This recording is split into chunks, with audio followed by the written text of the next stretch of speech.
It's now 7 p.m. Call to order and flag salute.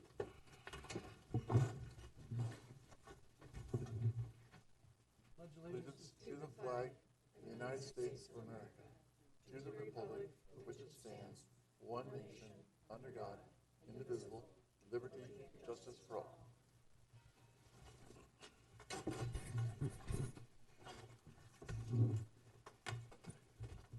Okay, it is 7 p.m. and the public hearing is now open. This is a quasi-judicial land use hearing. The subject of this hearing is a request Hey, for... Speedy Gonzalez. Oh, there are? The minute. Yes, sorry. It's okay. Still learning. Okay, the Planning Commission minutes dated April 10th. I make a motion that we accept them as presented. Second. I'll second it. Motion and seconded for the agenda. Topics from the floor not... We got to vote on it. No, Oh, we've got to vote. We got to vote. Say We had a motion, motion, we need a vote. and then we need a vote. Yeah, all in favor? All in favor? Aye. Sorry, Opposed? opposed? Too many Mr. Carries in I- there. We're breaking him in. Yeah. I painted too much today with the wrong paint. Been sniffing fumes, Yeah. is what he's saying.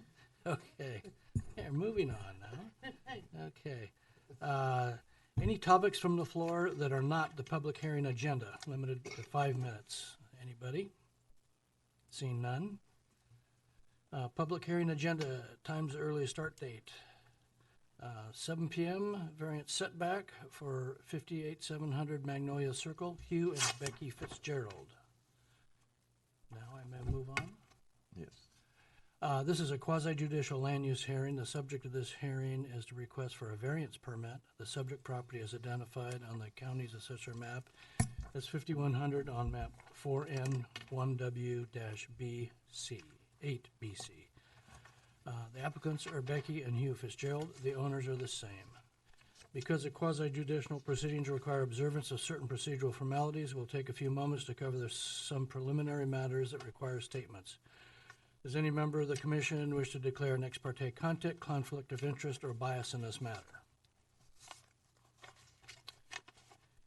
Hearing none.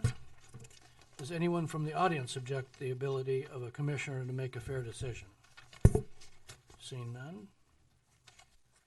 Generally, the order of the proceedings will be as follows. Required statements, staff report, applicant's presentation, those in favor of the application, neutral testimony, those opposed, rebuttal by applicant, final questions, close of record, deliberations, and decision.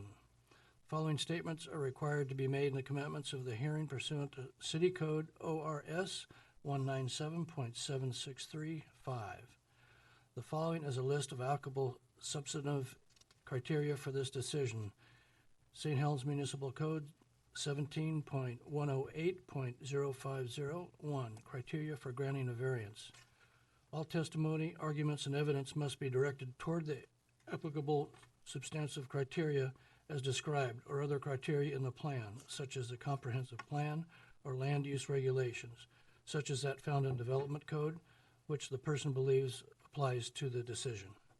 Failure to raise an issue, including constitutional or other issues relating to the proposed conditions of approval in this hearing, in person or in writing, or failure to raise an issue accompanied by statements or evidence sufficient to afford the approving authority the opportunity to respond to the issues.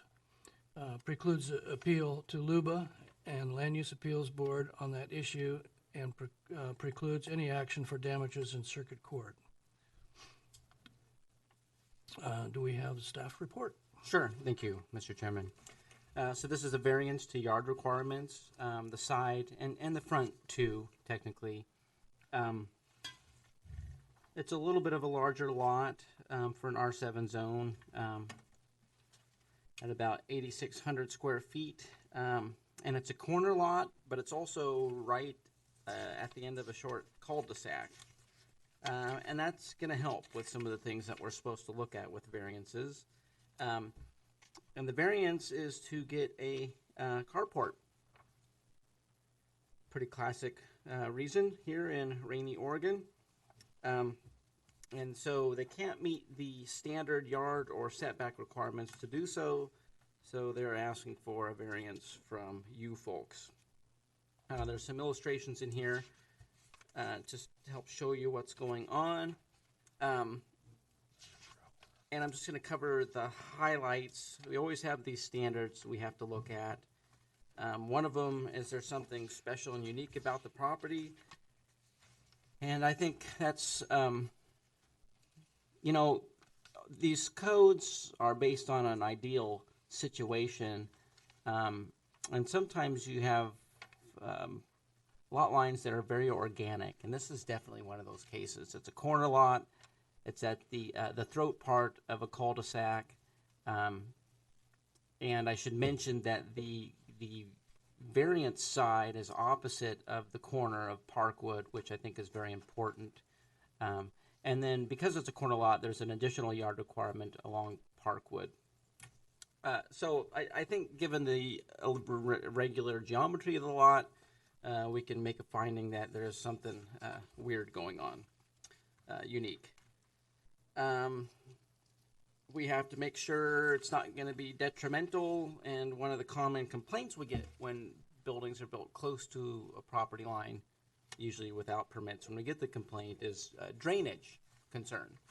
And if you noted, one of the comments from the city engineer is that additional runoff will need to be directed to the street, and you'll see a condition in there in that regard. The only other potential detriment would be the purposes of yard or setback requirements, which is air, light, and space between buildings. And they do get kind of close, a little over 2 feet, but it's only for a corner.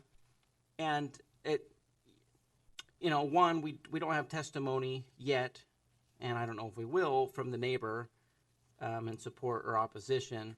That'll certainly be something to take into consideration if that happens to be the case. But when I visited the site, the house on that neighboring lot is a good distance from the property line, and it seems like it would be kind of a weird place to put a building. And so I think the intent of air, light, and space between buildings will be met.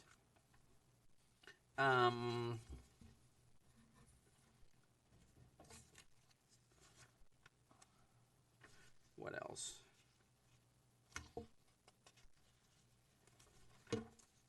It's a pretty easy variance to get behind, barring any testimony that may make us think otherwise. Staff's recommendation is for approval. Oh no, there's not a condition about the stormwater. Yeah, I thought you did, yeah. Yeah, I don't see one. You said, D, the last bullet on D, Yeah, it's in the, isn't that your condition? No, it's not. That's in your findings, okay, not in your, yeah. So the one I'm looking at says the proposal includes gutters on the carport which will Yeah. direct stormwater to the stormwater catch basin. Is that what you were talking that's the about? findings, but not his conditions. These are his Yeah, conditions. that's that condition. Yeah, I would recommend just It's under- echoing the city engineer's concern about storm runoff to the street. That would be checked anyways, because we try to avoid having additional runoff to the neighbors. But sometimes there's changes that can happen after variances granted, and as long as they're small and subtle and don't result in an additional variance, it's okay. But it'd be good to have that condition in there as a condition 3. But otherwise, it's a pretty easy one to get behind, and I don't have too much else to say beyond that. I just have one question. So why is there a second driveway for this residence? It's okay How'd that because it's a rolled curb. It's a rolled curb. So they do have a standard driveway approach, but then, and we'll see this on cul-de-sacs where it's not the standard type A or B curb. I can't remember, but it's, the standard curb is almost at a 90-degree angle Yeah, to the road, and not something pleasant to hop with automobiles. unless you have a giant truck or something. And it's not designed for that. But sometimes on cul-de-sacs, you'll have a rolled curb which can be traversed on in any place. And we have our access management standards in part to help protect non-vehicular modes of transportation, your bicyclists, your pedestrians. In a small contained area like a cul-de-sac, that matters less. And also, this subdivision predates some of those more aggressive rules that came into place around 2011 when we adopted our TSP. Okay. So that wasn't a red flag for us. Good question, though.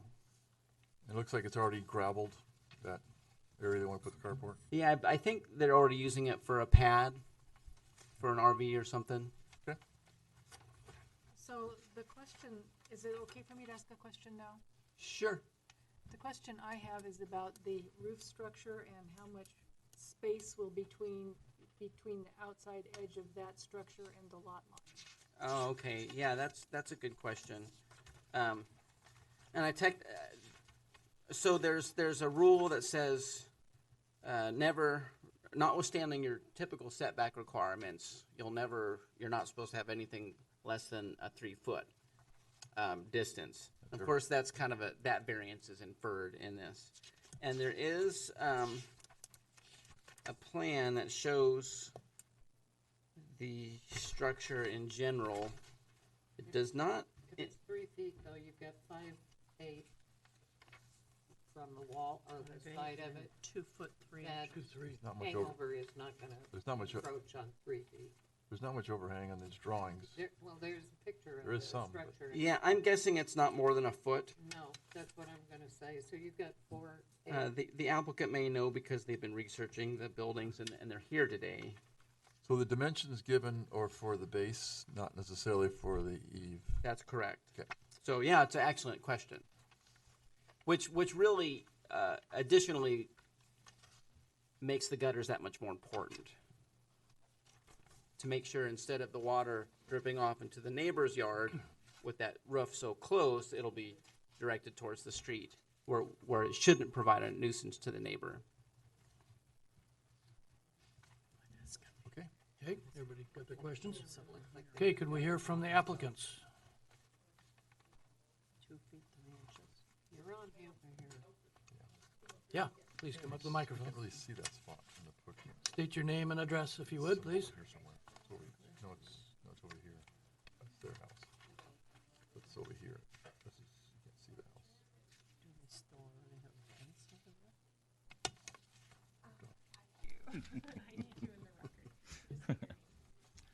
there? I'm Hugh Fitzgerald at 58700 Magnolia Circle.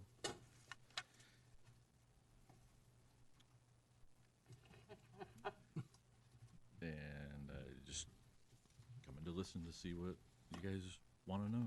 Well, I think we had one question about the rain, the drainage and the gutter and the overhang of the roof on.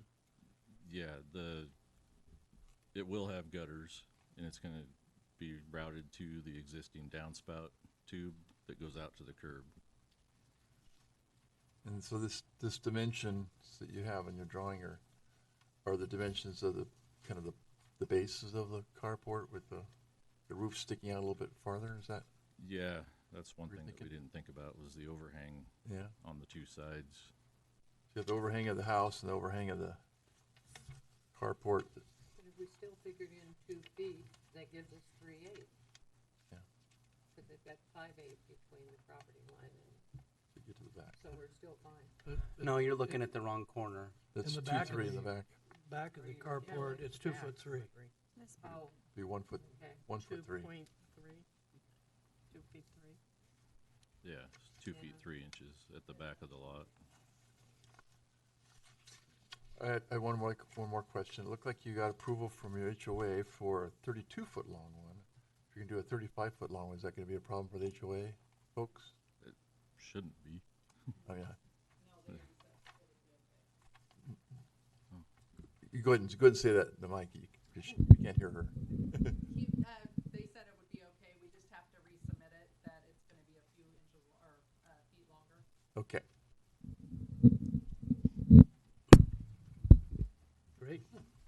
questions for anybody? Great.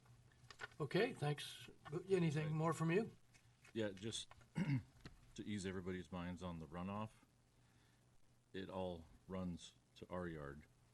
We had to put in a drain down the fence line and the property line behind us after we moved in because we had a pool of water that was always there till like August.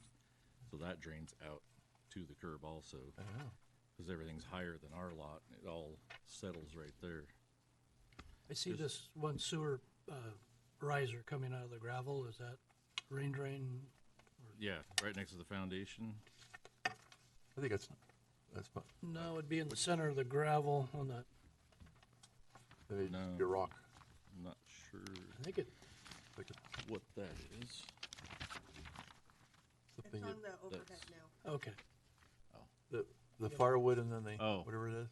The That black thing? is a tire mark from The rock. from the trailer that was there. That's what the block of wood is for, the wheel Oh. chock. Oh, I'm sorry. It looked like a pipe sticking. Yeah, Okay. So I just had a quick question. Is there a fence between you and the immediate neighbor? yeah, Okay. yeah. It's all fenced across the front, And the side. 6-foot fence, and all the way down the side and the back. How far is the nearest point to to the fence from your structure that you're proposing? 2'3". Well, the adjoining property line to the neighbor's house in the drawing, that's the 2'3", and from the back property line and fence, the nearest point to the back is 14 feet. Thank you. Any other questions? Okay, great. Thanks very much. Thank you. Okay, do we have anybody in testimony in support of this application? The owners, of course. Yes. Okay. All right. They all asked us if they were supposed to come, and we said we didn't think so unless you were opposed against it, and they said they threw them in the garbage. So you take that with what you want to take it as. Okay. All right, do we have anybody in neutral? Don't see anybody. Do we have anybody in opposition of this application out there? I'm seeing none. Okay. Rebuttal, probably don't need one. Does the commission have any final questions? Okay. I move we can't move yet. You close the. We close the record. No? Did you close the record yet? Nope. You have to read some stuff. Okay. All right, let's see, where am I moving on to here? Next. Okay, 16, right? No, 17. Yeah. Yeah. Now, hearing no further questions, the commission and no further responses from the staff, the public record is closed. In this matter is returned to the table for deliberations and oral discussion.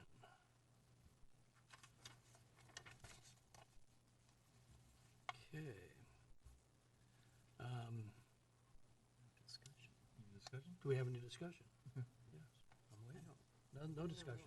The only Okay. thing may be if you want to add that condition 3. Yeah, Yeah. the, I'm going to make that motion.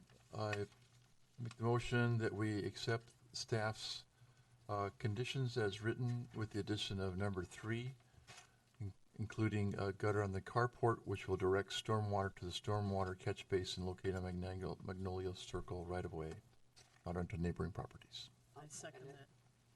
Okay, there's a motion and seconded. All in favor? Aye? Aye. Opposed? Hearing none? Passes. Okay. And then authorization for signature.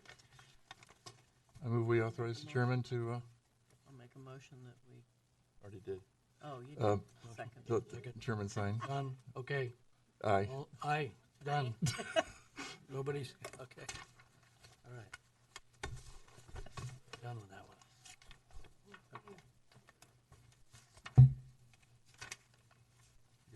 you've got it. All right. George, were you here? Are you here for a public hearing item, or did you have something you wanted to? Well, I was, last time I was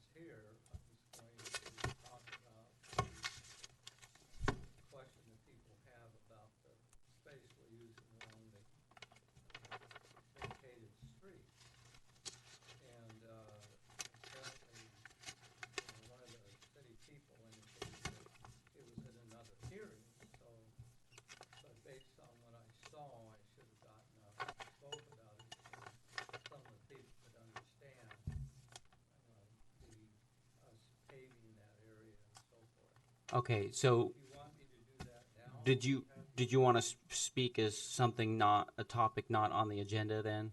Is what, because we're not talking about that project tonight. But you can speak as something.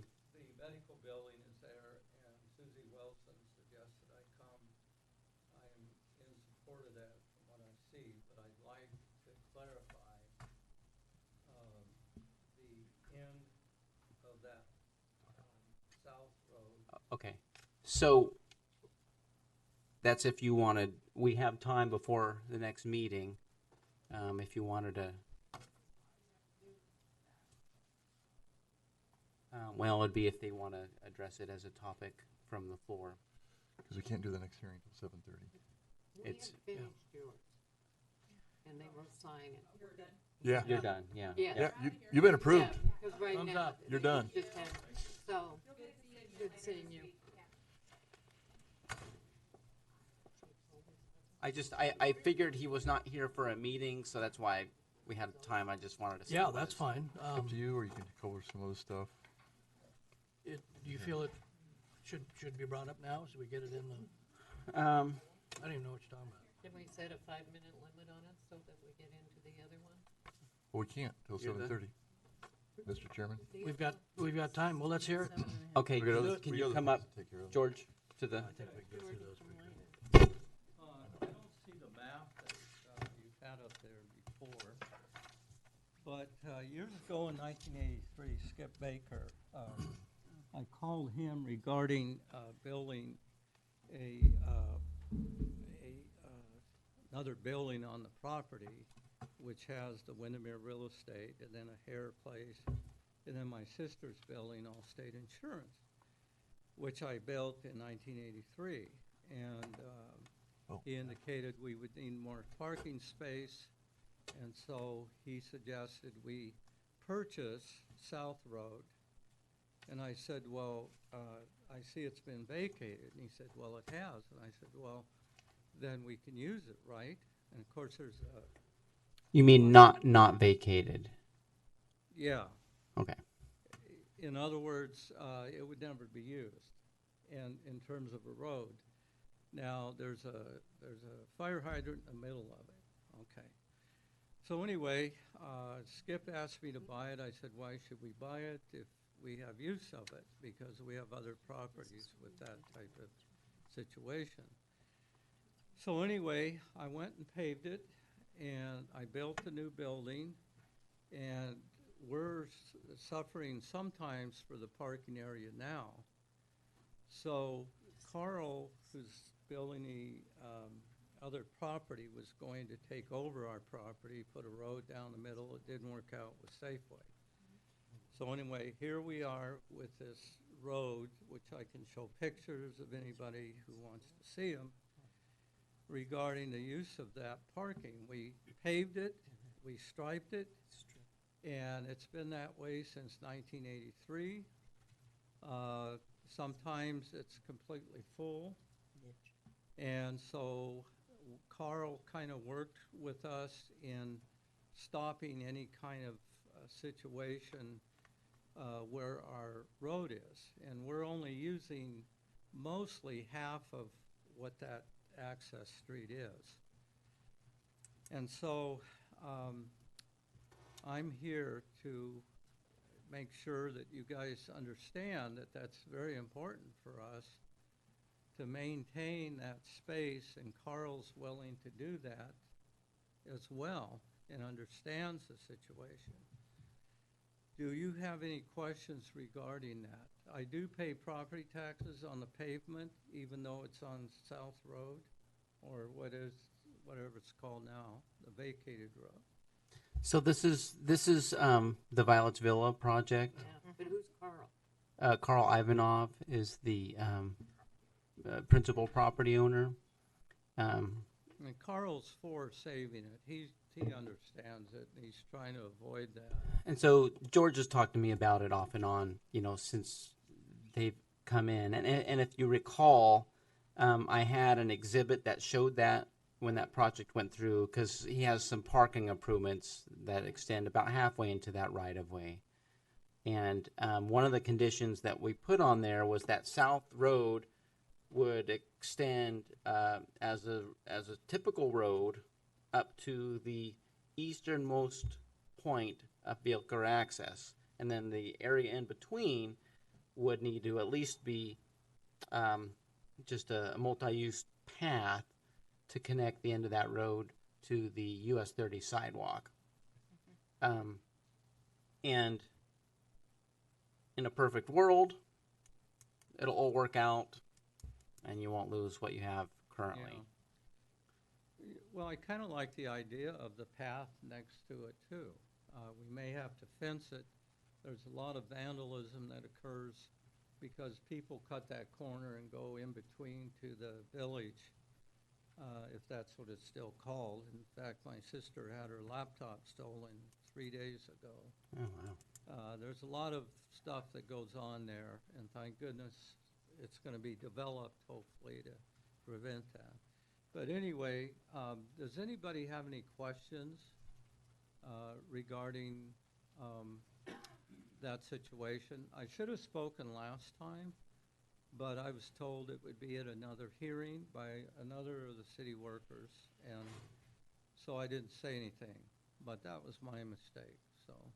So the city wants a walkway path, not a whole road width? Just that end. The way we structure the conditions is it's based on, because there's 2 lots at the end, and I haven't seen any, all we have is a subdivision and a development proposal for one of the lots, which isn't the one that is affected by the South Road. So really it's going to depend on what the exact proposal is. And, you know, it may impact it a little bit. It may impact it some. It may totally obliterate it. I just don't know. Is that going to be an administrative decision, or is that something that's going to come before us? 'Cause we It already did one. would probably be administrative. The apartments will be conditionally permitted, so you will see that. But that doesn't quite get to his property. Sounds like he needs to talk to you, not to us. Wasn't there Same supposed to, This doesn't sound like us. wasn't there supposed to be a driveway into the Vilasville property from up further from where? Yes. Mm-hmm. Yeah, on South Street. Yeah. And that was basically dead space between the sidewalk on the highway and Yeah, that driveway, or that turnoff Well, into no, it's a the lot there. property. A Maybe. whole lot there. well, what's the width of that road? I forgot, 50 or something? I think it's 40 now, and they will dedicate 5 feet. Yeah, okay. Well, anyway, it's something we've used for years under a different, administration.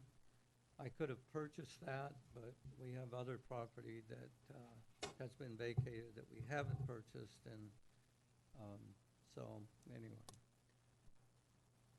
But if anybody'd like to meet me at the property, I'd be happy to show them the situation. Like I said, it's something that I would have never been able to build at, which is now Allstate Insurance, had we not been able to have full use of that road. But, things change. Skip Baker, didn't see down the line. But Carl seems to be willing to work with us. He understands the situation, and he's a good person. Well, it sounds like the two of you could work something to present it to Jacob, and then if we need to get involved, we could, but, Yeah, you may be involved in an appeal, right. if anything. But at this point, this isn't ours. No. No, and it's a street, so it couldn't be adverse possession or anything like that. It's, yeah. Okay, And this is why in my It's time. 17 years and 5 jurisdictions, allowing certain things in the right-of-way is avoided because of future problems. Yeah. great. Great, thank you for your time. Our 5 Well, minutes are up. thank you. I hope you have a good opportunity to work with staff and you'll all get it ironed out. Well, I think we will, yeah. All right, it's now 7:30. The public hearing is now open. This is a quasi-judicial land use hearing. The subject of this hearing is a request for a sign code adjustment variance. The subject property is identified in County Assessor's Map, Lot 501 on map 4N1W-8CB. The applicant is St. Helens Bible Church. The owner is the same. Because quasi-judicial procedures require observance of certain procedural formalities, we'll take a few moments to cover some preliminary matters and required statements. Does any member of the commission wish to declare ex parte conflict of interest or bias in this matter? Hearing none. Does anyone from the audience object to the ability of a commissioner to make a fair decision? Seeing none.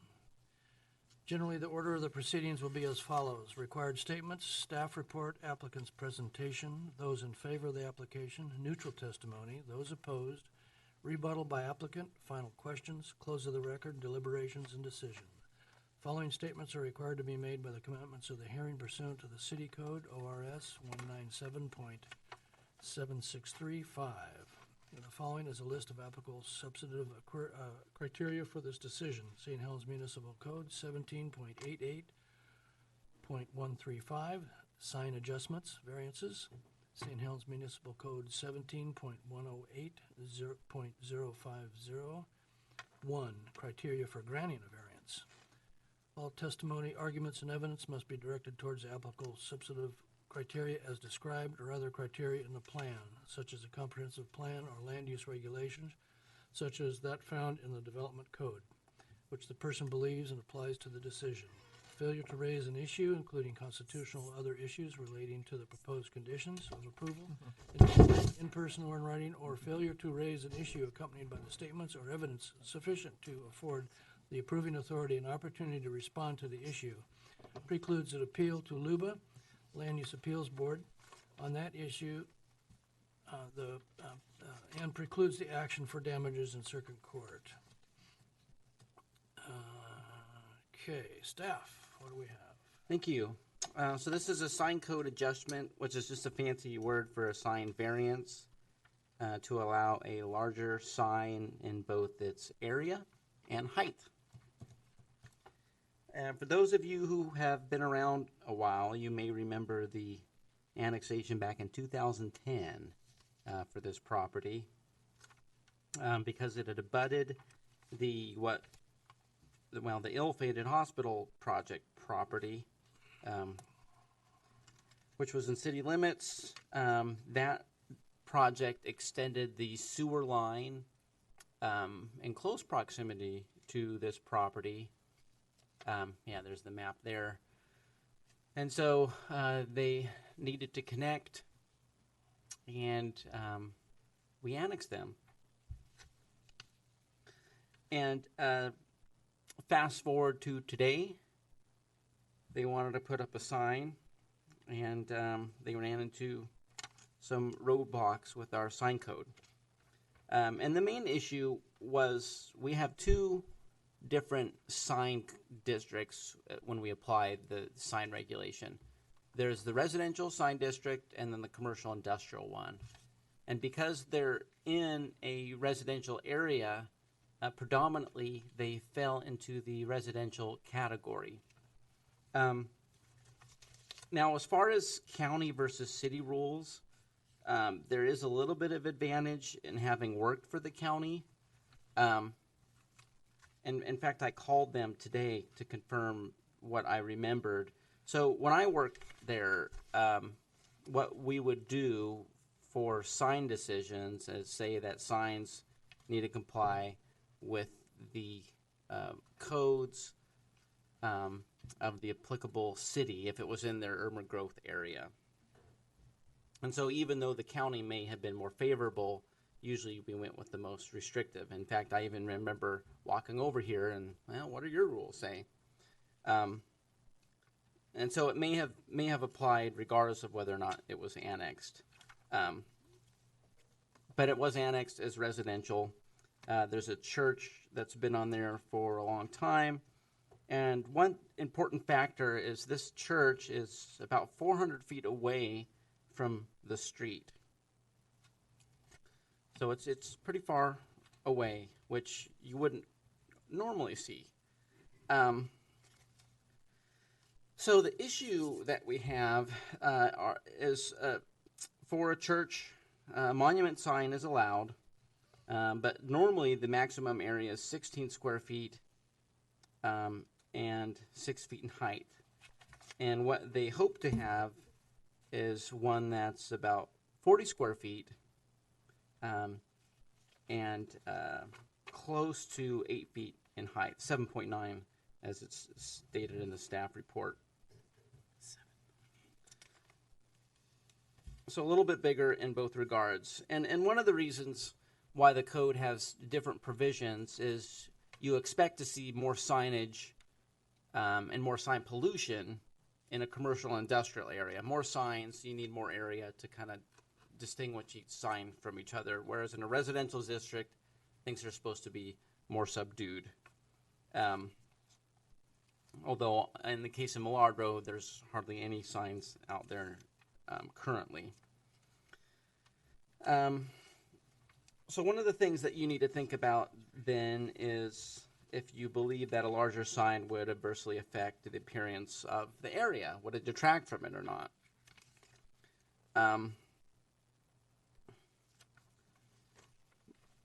One thing that we can talk about, other than the distance from the road, which obviously necessitates some type of sign, is the speed limit.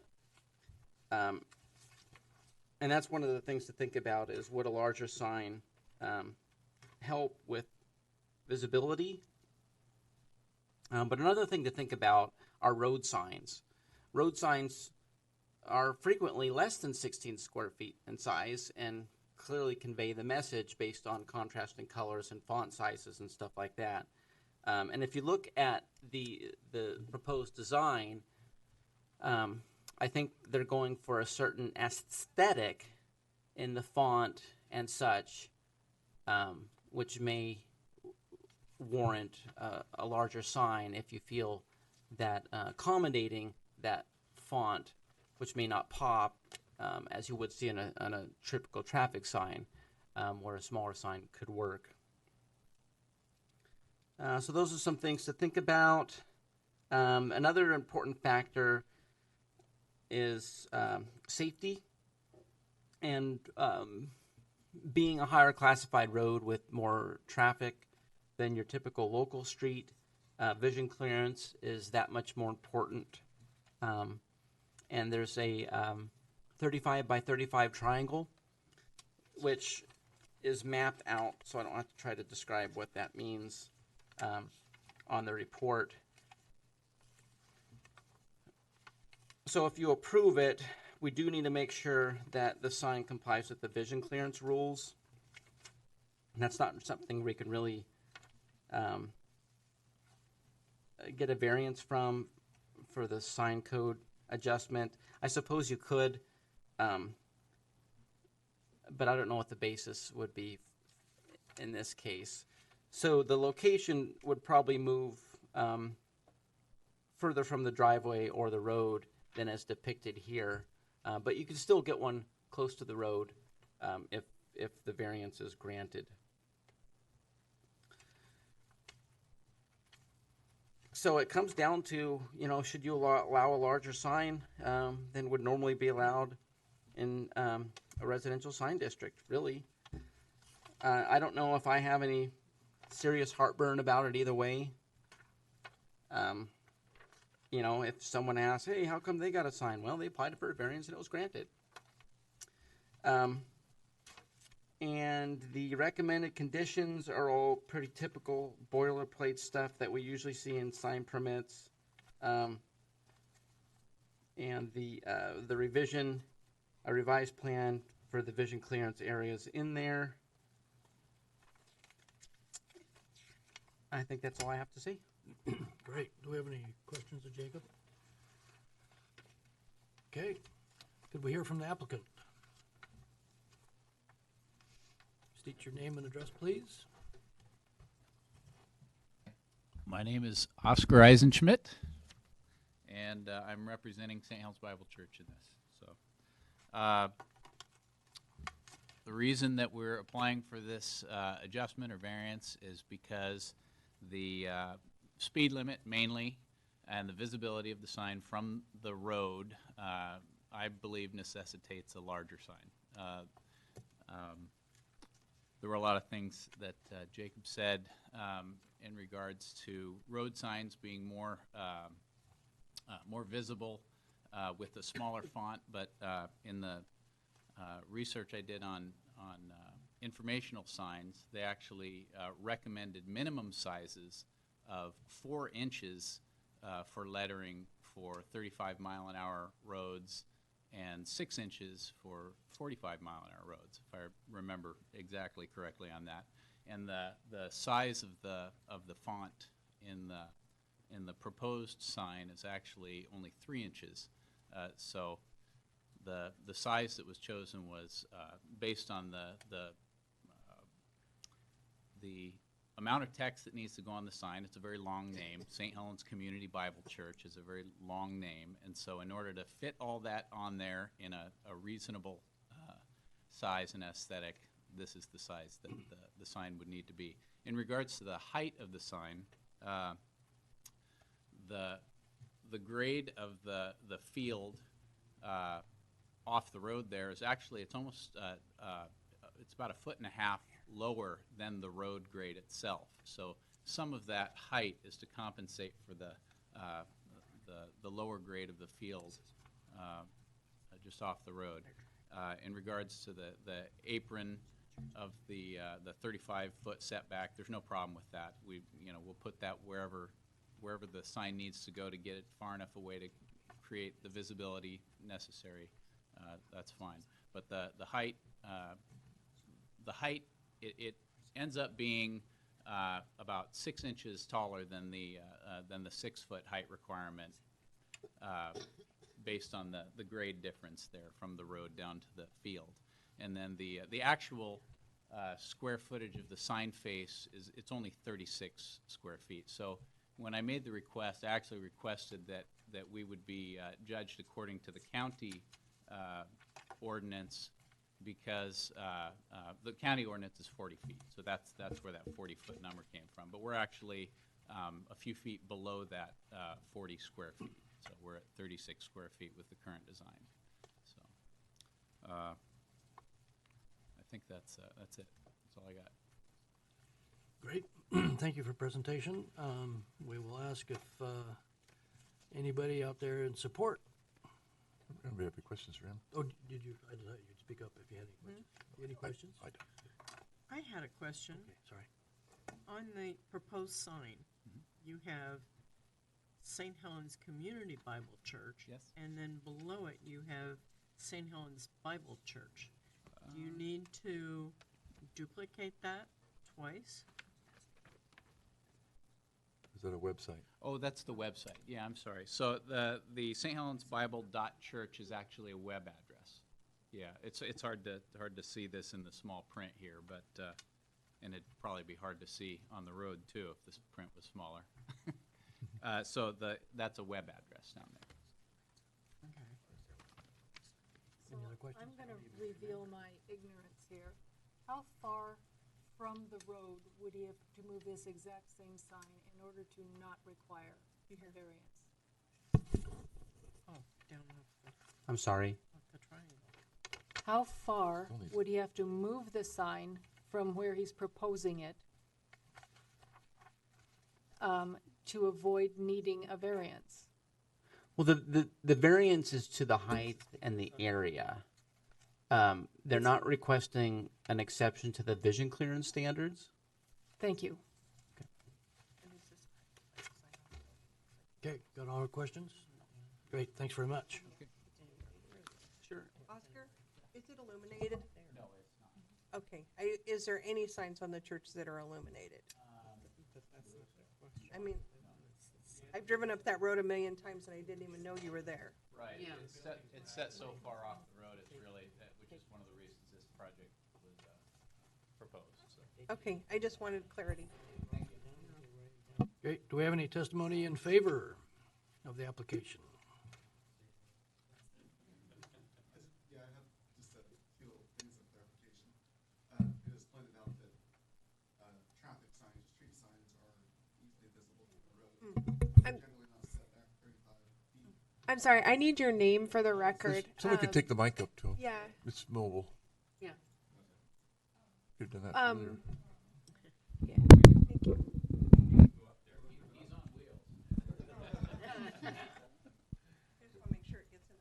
All right, sure. My name's Brian Skintralot, and you.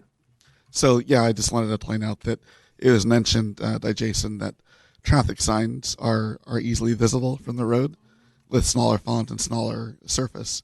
But yet they're generally not set off 35 feet from the road. So the fact that we need to be in compliance with the 35-foot setback, as well as the increased speed limit from a normal residential area, and that was one of our the reasons for this application. And also that comment, you know, if someone says, hey, why did they get a variance, or why are they allowed to do that, you'd probably be hard pressed to find a situation just like ours in a residential area. And as far as us being that far off the road, us having a 3-acre essentially a field around us, as well as other houses around us that have much larger lots than a standard city lot. So those are some of the reasons that we thought this might be reasonable, is because we're not in a normal residential development area. So thank you. Great, thanks very much. Anyone else in support? All right, do we have any neutral testimony? See none. Do we have any testimony in opposition? See none. Let me just ask a question before they're done. So you understand the vision clearance area, and you don't have issues moving outside of that? No, we don't have any issue moving within that 35. There is a question as to where that's measured from, because the what's shown in this plot plan here is actually doesn't include the apron. So where in the apron would that measurement actually take place from? Okay, that's a good question. So in the case of the right-of-way, when the right-of-way is at or below the minimum width required, then it's measured from the property line. So that's in the case of Millard Road, which in your case, because the road, where the property line is a little separated from the road, you know, there is a little bit of a distance there. So when you're driving by, that's going to make it feel like it's a little far back. But the idea is that the road will eventually be built out someday.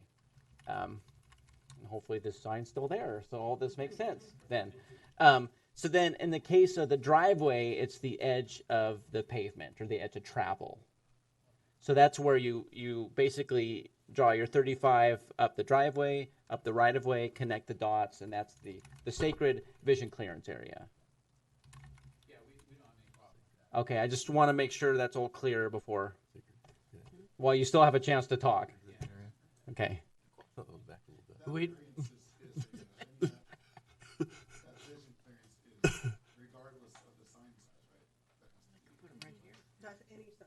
Yeah, it's any visual obstruction of a certain vertical distance. So yeah, could be a building, could be a sign, could be a dumpster. I think the sacred division is back a little bit, about 400 feet back from the road. Sorry. Always a chance for a joke.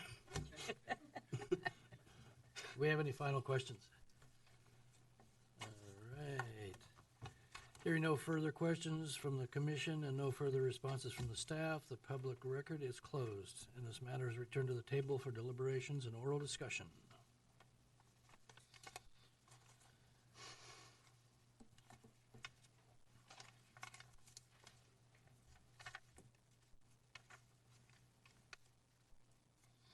Do we have any? I don't have any problem with it. No? Gotta get the word out. Tell them to sign on that road. Okay. All right, Who's gonna make the motion? It's your turn. we have a motion? Why? Well, I don't know. I'll make a motion, we approve it. Okay, we have a second? Second? Seconded. Okay, been moved and seconded. We have a vote. All in favor? Aye. Aye. Any opposed? Passes. I move we let the chairman, sign for it. When it's written up. Second. All in favor? I was reading. Aye. Yeah, aye. Any opposed? No, passed, sorry. You're signing. Are we allowed to say thank you? Sure. Hearing's closed.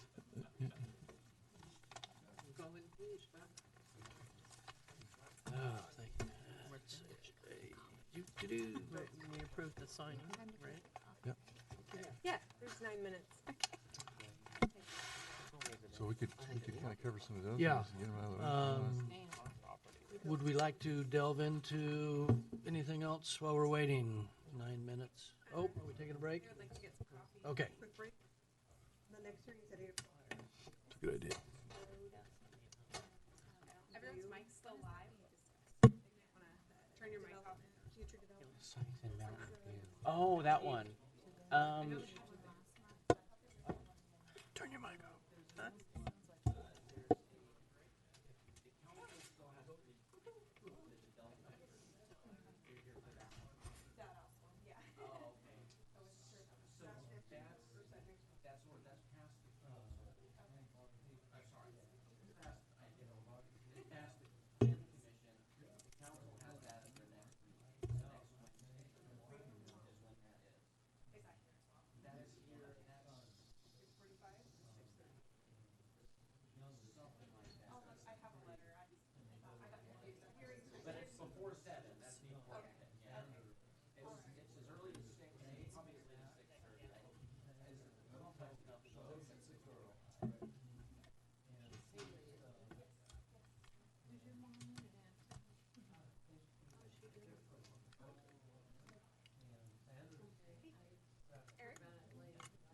Do you want to get your updated presentation?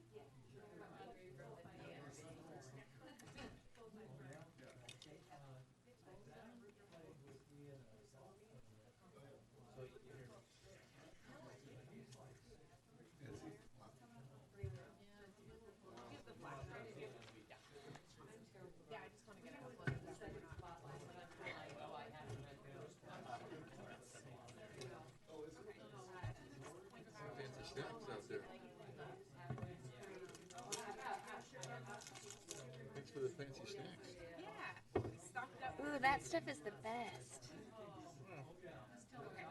Have you had it before? I love that stuff. Screen if that's easier. Either one.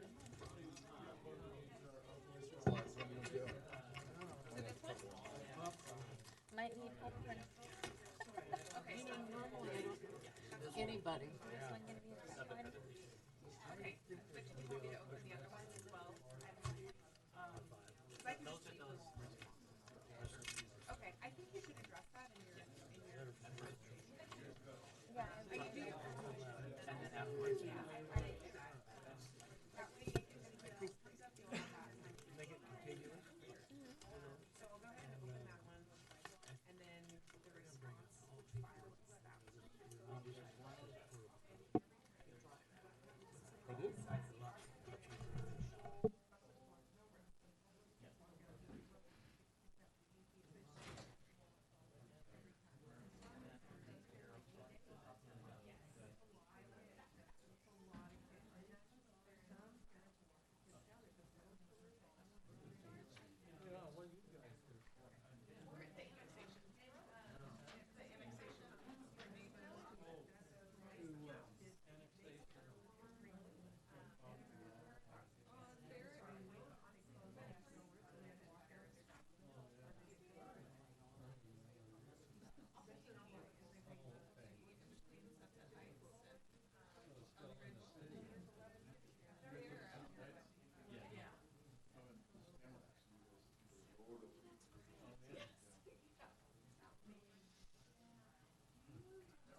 the Pledge of Allegiance. We need our mics turned back on. Yep, that too.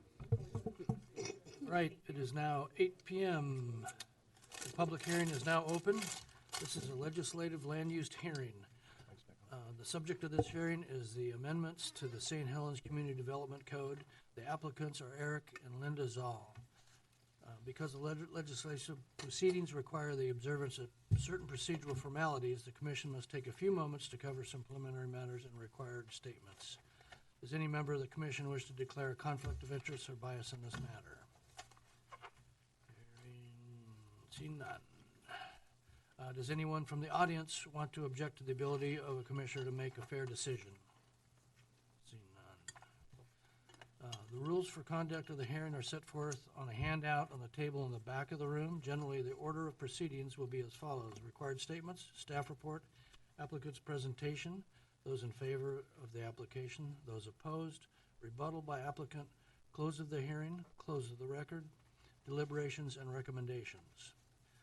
The following statements are to be made at the commencements of the hearing. The standard for the recommendation by the commission shall be based upon St. Helens Municipal Code 17.20.120, standards for legislative decision, St. Helens Municipal Code 17.08.060, transportation planning rule compliance, St. Helens Municipal Code 17.28.030, annexation criteria, and St. Helens Municipal Code 17.112.020, establishment and developed area classification criteria. All testimony, arguments, and evidence must be directed towards the applicable standards previously listed or such other criteria in the code or plan which person believes applies to the recommendation. We have a staff report. Yes, thank you, Mr. Chairman. So this is an annexation. And the last annexation we had was industrial property. It had a comprehensive plan designation of heavy industrial and one zoning option. So that one was pretty easy. This time there's a little bit more options. So this is an annexation of 6.64 acres. And the annexation purpose is to use our development standards. A lot of times we see them for a connection to one of our utilities, but this one, in this case, they want to use our standards once it's annexed and zoned, so they can look at redeveloping the property, which is, no secret. They talk about that intent in the report. And just to give you context of where we're at,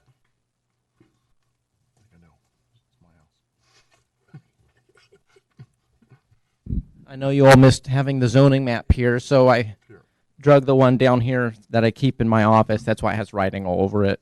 But this is the closer up of the property, and you can see the city limits. This is the area that we're talking about specifically, and then the orange is the urban growth boundary. So you can see we're kind of on the fringe of there. So if we look at our overall zoning map, which I thought was important just to see the zoning patterns that we have. The subject property is right here. And then the dashed green line is our urban growth boundary.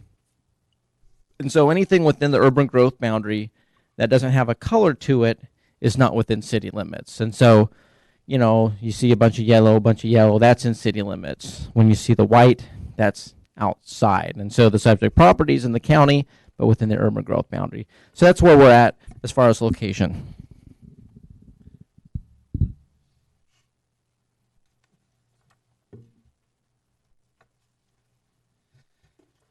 The property is developed with, it's actually two parcels. There's a manufactured dwelling on one of them and a stick-built house on the other.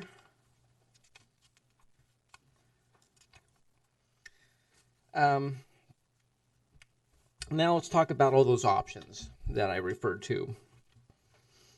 It's designated in our comprehensive plan as rural, suburban, unincorporated residential.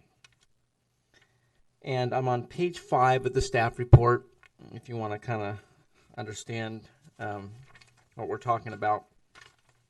So, one of the policies of this particular comprehensive plan designation is one to zone these kind of lands upon annexation R7 or R10. And if you look at the zoning map, you'll see that R7 is the typical yellow color, and the R10 is the lighter yellow color. And we don't have a whole lot of R10 in town, so you kind of have to. By Dalton Lake. Yeah, around Dalton Lake is where our biggest patch of it is, but there is some here and there elsewhere. But, and this is why we have 4 choices of zoning in this case. It says consider zoning lands with this category R5 or AR, the 2 higher density zonings if the parcel is vacant and larger than 2 acres in size. And it's largely vacant and 6 2/3, and so you could easily make a finding that complies. 2, the carrying capacity of public surfaces are sufficient, and we believe they are. And then if you feel it's appropriate, basically.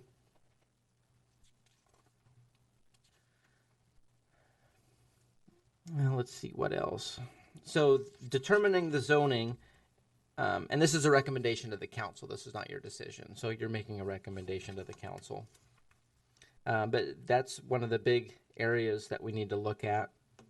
Another fact just to be aware of is there's this established and developed classification when we annex lands. And it falls into the developing category because it's well underutilized, underdeveloped. And basically what the arguments come down to, at least based on what I've received and what's in the code, is what kind of zoning is compatible. And then there's an affordable housing argument, which is also a policy in our comprehensive plan. And with that, I'll let it loose. Okay. All right.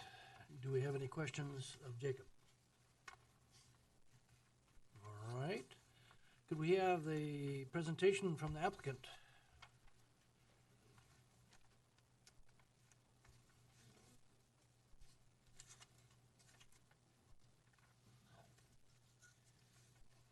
Good evening. Sound like a butler. So I'm Eric. This is Linda. We're the owners. We've lived on the property for 20 years. And, okay, so Jennifer's got this all ready to go. So I put a presentation together that's following the narrative, pretty much. Now, do you have a copy of the narrative? So you don't have to look at it, well, I mean, you can if you want, but this is pretty much following that, just kind of condensed and making the main arguments of that narrative. So as Jacob introduced, kind of the main issue at hand that we're trying to make an argument for is the R5 zoning. You've seen the map, so you know where it's at. One point that we want to make is that, you know, the annexation within the urban growth boundary is rather rare. I mean, it's not like these are happening all the time. And as this is the same code that Jacob just called out in the staff report, consider zoning lands with this rural, suburban, unincorporated residential category for R5 or AR if the following conditions are found. And basically that there's not other places more suitable for it. And you can, of course, you're probably more familiar with the code than I am. So what we want to try to show in the rest of this argument is that our land is suitable as R5. We're trying to make an argument for that. Okay, also from out of the St. Helens Municipal Code is this preface and goals. And it's talking about the strategy, and I left out, when you see the ... one preface, ... the ... is, it's talking about the different levels of development of individuals and economic status and whatnot. With all this variance of people in the community, the strategy is to ensure that sufficient lands are designated for those different phases and desires of current and future residents, and to encourage policies and decisions to allow all residents the ability to find affordable housing. And along with this, the goals to promote safe, adequate, and affording housing for all current and future members of the community. So that's kind of the argument where we're pushing for, is an argument about fulfilling this goal of the city. So right now, I don't think we're the only ones making this argument, that St. Helens housing has an affordability risk that's going on now. These are things that I think everyone here is aware of. The housing financial crisis masked a lot of large forces for several years. But now there's a persistent mix of particular forces going on. The Portland Metro is a highly attractive real estate market for the entire country, and this upward price pressure continues to affect St. Helens. There's also national demographics going on, not just here, that cause a pressure on an undersupply of lower-end new construction. So you have a lot of young adults and families trying to buy houses now. They've sort of been out of the market for a while. The narrative has a lot more details about that, where I got some research on that. I'm not going to talk about all those details here, but if you're interested, or that's in the narrative. And of course, baby boomers continuing to retire, and I show some results in that narrative about baby boomers on, not necessarily, but on average, downscale a little bit. So, you know, they are also putting pressure on lower to mid housing, and there's an undersupply of it. This is just a Zillow estimate. The bottom graph here, or the bottom line, is the 97051 average housing prices. Of course, during the housing crisis, it was way down here. It's going up steadily. And that steadily is, it's been about 10% a year from 2015, 2016, 2017. This year it's projected to be 6%, slowing down a bit, but pretty healthy growth. And it's changing the market rapidly. But some of my argument would be that these forces have kind of been in play for a while. The housing crisis kind of masked all of that, caused its own sort of trouble and problems, and now they're coming back in full force. There was a Columbia County housing report that was spearheaded by the Community Action Team, created by its Housing Study Work Group, a large group of experts, some of whom are in the room, that I think were noted on that study as contributing in some way. Year-and-a-half-long study published in February 2015. I'm not sure if you are familiar with it, but has a lot of good information. I'm sure that, if not just for us, but for a lot of factors about housing affordability, it has a lot of good information, most of which doesn't apply to us, but some of it does. A lot of what it talks about is for low-income housing affordability issues, which are even more severe. For us, we're not talking about low income, we're talking about middle income housing affordability. So a couple of items from that housing report that was recently published that apply, we believe, to us. First, they have, you know, this was a professionally researched study. I don't know, Jacob or Jennifer, I'm not sure if you guys know more about it. I have references to it in the narrative, like where it was published and whatnot on the web. So as far as, you know, if you question the accuracy of their estimates, you know, I'm not an expert at this, but their study published this. They predicted a growth for St. Helens for 2016 to 2036 of approximately 2,200 people, requiring 109 dwelling units per year to keep up with demand. And so when you look at the size of St. Helens, 109 units a year for the next 20 years to keep up with demand, that's a lot of building for our small town. A primary recommendation that they have is encouraging a new mix of housing types. Of course, they're talking about the whole gamut of housing, not just middle income.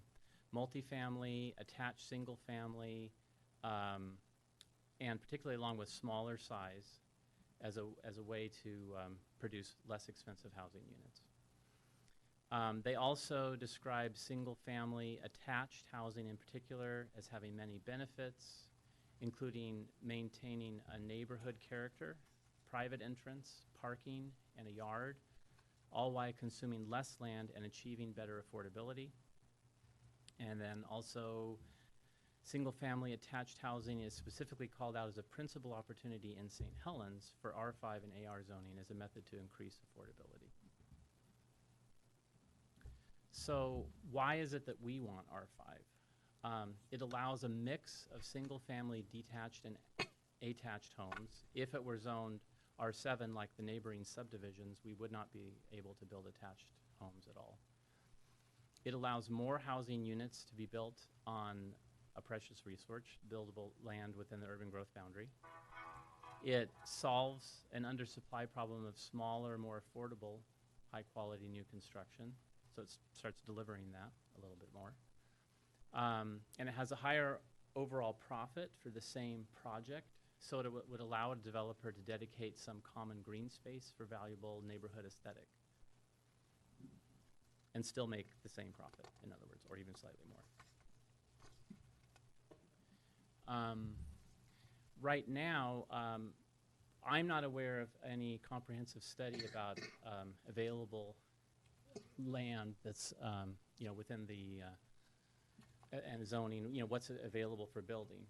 But given that this is pretty critical to my argument, I tried making an effort to look at this. So this is the same, well, should be the same map as that. And what I tried to do there is show, okay, so the R5 is the kind of orangey buff color of which everything on the older part of town is for residential, but of course that's all built out for the most part. On the west side of town, you see an awful lot of canary yellow, that's R7. There's a big chunk of R5 in here, much of it's all built out. There's some down here, all built out. So what I tried to do is, and when I say all built out, you can see that, you just look on Google Maps, you can just look in satellite view, you can say, oh, there's a bunch of houses, there's buildings. It's not like it's available to build much of it. So what I tried to do here is show the, with this blue, dark blue line, the current R5 with what I was considering no hindrances. So for instance, if you look at this big chunk here, this is one of the biggest. I included some of it within the blue, but this area here is kind of blocked out, it's kind of cut up with a bunch of houses. You have many owners. To build a subdivision in there, you'd have to buy out a lot of people, harder to organize. This is all nice and open, very open and available. This down here, for instance, had an issue behind the high school where if you get down, there's a section that goes all the way down here, but as you get this small, you actually run into, you can't get 85-foot minimum lot depths on some of this down there with a road in front of it. So that's a challenge, so I included some of that. This up here is the Emerald Meadows new subdivision under construction now. Note that it was, well, you guys know, of course. It was zoned R7 when this map was published, but now it's R5. As I understand it, principally with arguments that are similar to the ones we're making about the need for more affordable housing.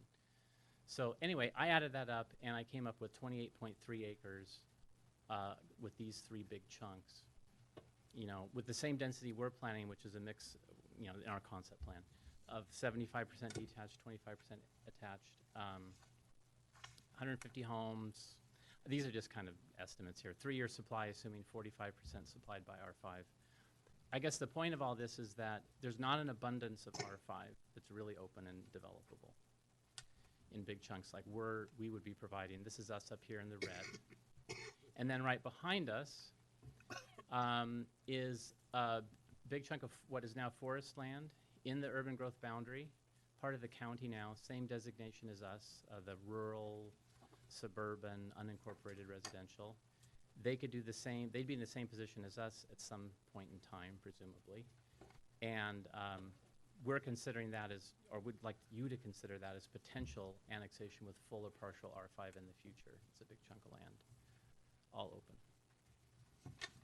open. So we believe that there's a good win-win, or many wins, 4 wins maybe, design that could exist that could satisfy all of these stakeholders. Middle-income new buyers that have affordability constraints that are getting pretty challenging for some people. Existing neighbors living in adjacent subdivisions with concerns to preserve their neighborhood quality and property values. The city planning for future growth with a challenging need to have an average of 109 housing units being built per year for the foreseeable future with limited land availability. And a developer and a builder producing market rate, unsubsidized housing. So just as a concept plan of how we think this could be done, we think you could have a master planned neighborhood with slightly smaller houses, but a very attractive neighborhood. The key here is on design. Every house designed for its lot, so you're making use of the land in the best available way for every single house. Now, I mean, a lot of maybe upscale neighborhoods do this with custom homes and whatnot. You don't see that so much in your middle income subdivisions. This is something that we intend to do if we go through with being the developers as we're intending at this point. Attention to opening up space and light between homes. This can all be done with design. I'll show you a few pictures in a moment. Neighborhood park preserves old trees. So even though the lots are smaller, the yards are smaller, there's an opportunity for relatively large green space that would be a common area that people would have a large space for kids to play and whatnot because it would be a common space. Traditional architecture, it has a lot of attraction for me in my own house and stuff. This is a kind of traditionally designed house here, maybe 1920s era right there. If you ever go to a movie and there's a house that's kind of the center of the story or plot, I'll ask you, just kind of take a look and see the architecture of that house and see how many times it's early 1900s architecture. I notice it, and it's very common, and I think it's because it's really attractive design, and it's the kind of design that I like. Coordinated use of color, again, trying to add to the aesthetics. A mix of housing sizes, some would be a bit larger, but on the average, the median home size would be smaller. Also a mix of detached and attached homes.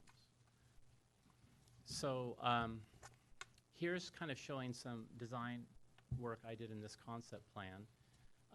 This is actually kind of what it would look like because behind there is an actual picture of, this is the Elk Ridge subdivision up there. So that's sort of what you'd see if you were seeing this. This is looking across the proposed HOA-owned park, common green space. You have a mix of, these are detached homes, 3 of them there. And then these are attached homes here, 3 attached homes there. And it's commonly called townhouses, but I think that most people don't think of townhouses looking like this. This is kind of like I was trying to create a design that would match the character of detached houses a little bit better than typical townhouses. So trying to show how this is possible to get really good aesthetic. This is actual spacing here. These are slightly bigger than 5,000 square foot lots to make everything fit. I came up about, these are probably 5,300. But this is actually an attempt at a real kind of, this is not just total guesses here. This is a pretty good guess of what can be done right here. I said a mix of home sizes, larger homes at the transition from R7 neighborhoods. So to kind of fit in with the neighborhoods that are right adjacent, you can have a little bit larger houses to make the transition better. So here's like a larger house. This is the transition right from the Sunset Heights subdivision as it would be going into ours. There's a larger house there, so a couple of larger houses. And these trees right here, these big fir trees, most of those would be preserved in the park, so it's a way to keep some of the old green stuff for everybody. One issue that we're very aware of in this request is the prohibition against hotspot zoning. So what we're trying to argue, which I mentioned before a little bit, is that there's this large block of the same residential, suburban, unincorporated residential land, just like us, behind us. Part or all of this property could be considered for R5 zoning when it is annexed into the city. If so, then Zoll property doesn't represent a hotspot, but more the beginning of a trend of more R5 or other denser designations when that land is annexed into the city.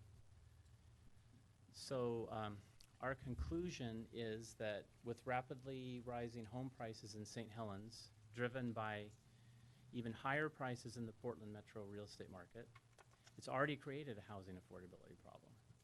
Combining this reality with demographic forces indicate that lower priced housing, particularly new construction, will continue to be undersupplied. As long as these forces exist, the affordability of housing will be inescapably challenging. It's pretty hard to control the housing market. It's going to do kind of what big forces do. So when new land is annexed into St. Helens, such as the Zoll property, there is a critical window of opportunity to move the needle in the right direction to address the growing affordability problem.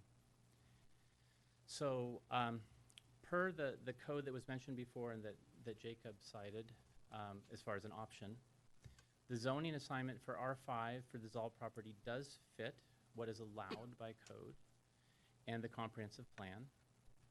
So we urge you to help us take advantage of this existing provision and step in the right direction and consider the R5 designation as the most appropriate for the Zoll property for current and future residents.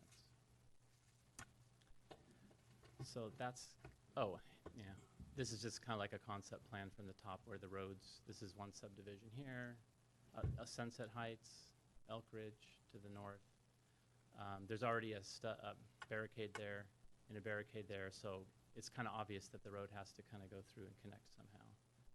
This shows the stub to that land behind us that I said could be designated R5. Just I put it in there because Jacob was saying that it's a possible requirement for subdivision application, but that's all TBD. This is our house that I designed and built that we're living in. We plan to continue living there throughout all of this and afterwards. This is my mom's house. My dad passed away a couple of years ago. My parents were living there. My mom's still living there, so she's going to continue to live there. She's probably not going to make it too much longer. She has caregivers and things. Anyway, so that's a manufactured home that the idea is that eventually that would have to be moved. This is the HOA park that I was showing with the big trees in it and a lot of open space too. So that's the main arguments of our request. There was, I can control it. Yeah. So our neighbors, Lisa and Ryan, they had some concerns that was submitted in to the city for this file, for this application. And I just wanted to try to make an attempt to address them some from our standpoint. So in their letter, which should be in the file for this application, I know it was sent to us, they made some good points. Here's an excerpt from that letter that was submitted to the Planning Commission. Well, you'll have a chance to, they're going to speak. Yeah. I assume. So you'll have a chance to have a rebuttal. Okay, Once you I- hear And other we all have a testimony. copy of it. And we Yeah. have a copy of it, so we've read it. Okay. So. I would like to have a chance to rebut it, but yeah. Oh, you I will. should do that That's, later. that's the process. Do that So, later? Yeah. Okay. No, we appreciate, there's quite a detailed Okay. explanation of what you want to do. I had a question. And we have any questions of them right now? If you go back, yeah, to that. So what's going to happen with your existing driveway? This doesn't is look like a Barrett road. Lane right here. Yeah. Well, that's a little TBD. Oh, so the situation with that driveway is it is our only access at the Yeah. moment. It was put there originally when our land was divided up in the 70s. It's actually where it turns out of our property here, it's actually an easement in our favor, access easement. It's owned by the HOA now of the Elk Ridge subdivision. And it is, Jacob or Jennifer might be able to speak to it, but it's designated as the emergency access for Elk Ridge subdivision because they only have one main entrance and a lot of houses, so I believe it was the fire department that required that emergency access. Yeah, they wanted a second access in, and that was there. Yes. What would happen to it in the future per this proposed subdivision concept is not clear to me. I don't see a clear need for it myself.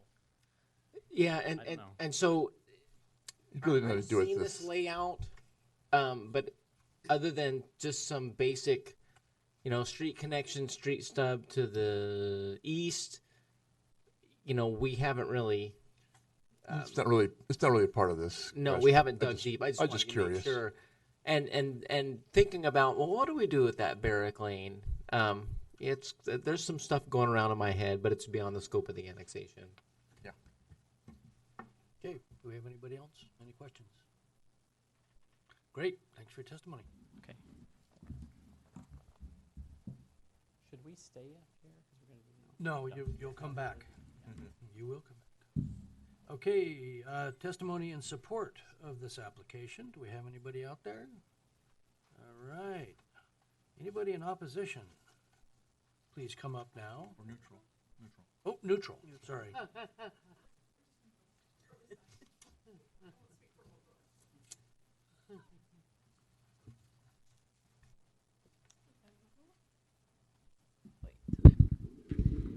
I'm Lisa Scholl. We both live on Ridgeway Loop, right off of Steinke, but our letter is in there. Name and address? Who are you? Do we have to, Lisa Scholl, we have to give our address? 60137 Ridgeway Loop. Sorry, we don't at council anymore, so I didn't think planning commission did. Well, that's what we're supposed to do. Okay, so we are adjacent, and we don't have any, or at least I don't have any problems with them subdividing. When we moved in there, we knew it would be subdivided at some point because there is a stub at the end of the street. But I have always thought that Barrack Lane would be a through street. I didn't know that would go away when it was subdivided. But maybe that's some of what Jacob meant by some other plans during his development. I'm not sure. So talking to other neighbors, of course you hear the concerns about traffic and kids. I've worked here long enough to know that kids playing in streets is not a decision you guys can make. But when we were standing outside talking about it tonight, every corner we looked at had kids. So that is a valid concern, even though we know you can't, take that out from the code. Sorry, I just made some notes here. We understand the need for affordable housing. We hear it all the time here, and you do feel bad for people that are trying to buy a house for the first time. I feel bad for my kids one day trying to buy. I don't know how they'll afford it. But I don't think it fits in this area. If you look at the zoning all around, it's R7. There is nothing very close that's R5. It just doesn't seem to fit very well. And even I was looking at your agenda for tonight. The next agenda item is a site design review for apartment housing. And Eric did mention, this is not apartment housing, but we are going to have more affordable housing at some point. We just have to get to that point. And it seems like Bailey subdivision, maybe that's R5. I can't remember. It seemed like, it seemed like it was a higher density. So there is more higher density housing coming soon. I didn't hear Jacob point out, but the city engineer did recommend R7. And if our engineer is recommending that, I think that comes with a strong backing. And Eric did talk about the adjacent forest land. We have no idea at this point what's going to happen there. It could be years and years, maybe not even in our lifetime that it's annexed. Other development could be annexed before that. So I don't know that that's a valid issue, saying not spot zoning because of that future development. I think it's just speculation at this point. So traffic is already an issue, which is in my letter. Just restate that it's already really hard to see to get out of Steinke and even the Elk Ridge subdivision. You can see really well from the left getting out of Elk Ridge, but not from the right. And for us, it's the opposite. And it's mostly because of the cliff. It's those cliffs are so deep into the road that it's hard to see around. And I know this is development, but I think with his proposal, there was a lot about development, which is the reason I'm addressing that at this point. But we want to think far into the future, and not just now. Do you have anything to say? Yes. I'm not that familiar with planning, so in simple terms, for me, you can see it's R7 above and below, and you're connecting it right in the middle with you're connecting two subdivisions together who are R7s with an R5. And yeah, in the future, like she addressed, it could be 5, 10, 50 years before that to the right is developed, but right here, right now, today, it would be considered spot zoning. Not, it's not even in the works yet on that other property to the right. And like she said, it's a challenge every day pulling out as it is. And if you put that many more houses in there, you're gonna have that many more cars. Somebody's gonna end up getting seriously hurt. Thank you. Great, thanks very much for your testimony. All right, now we can have your rebuttal.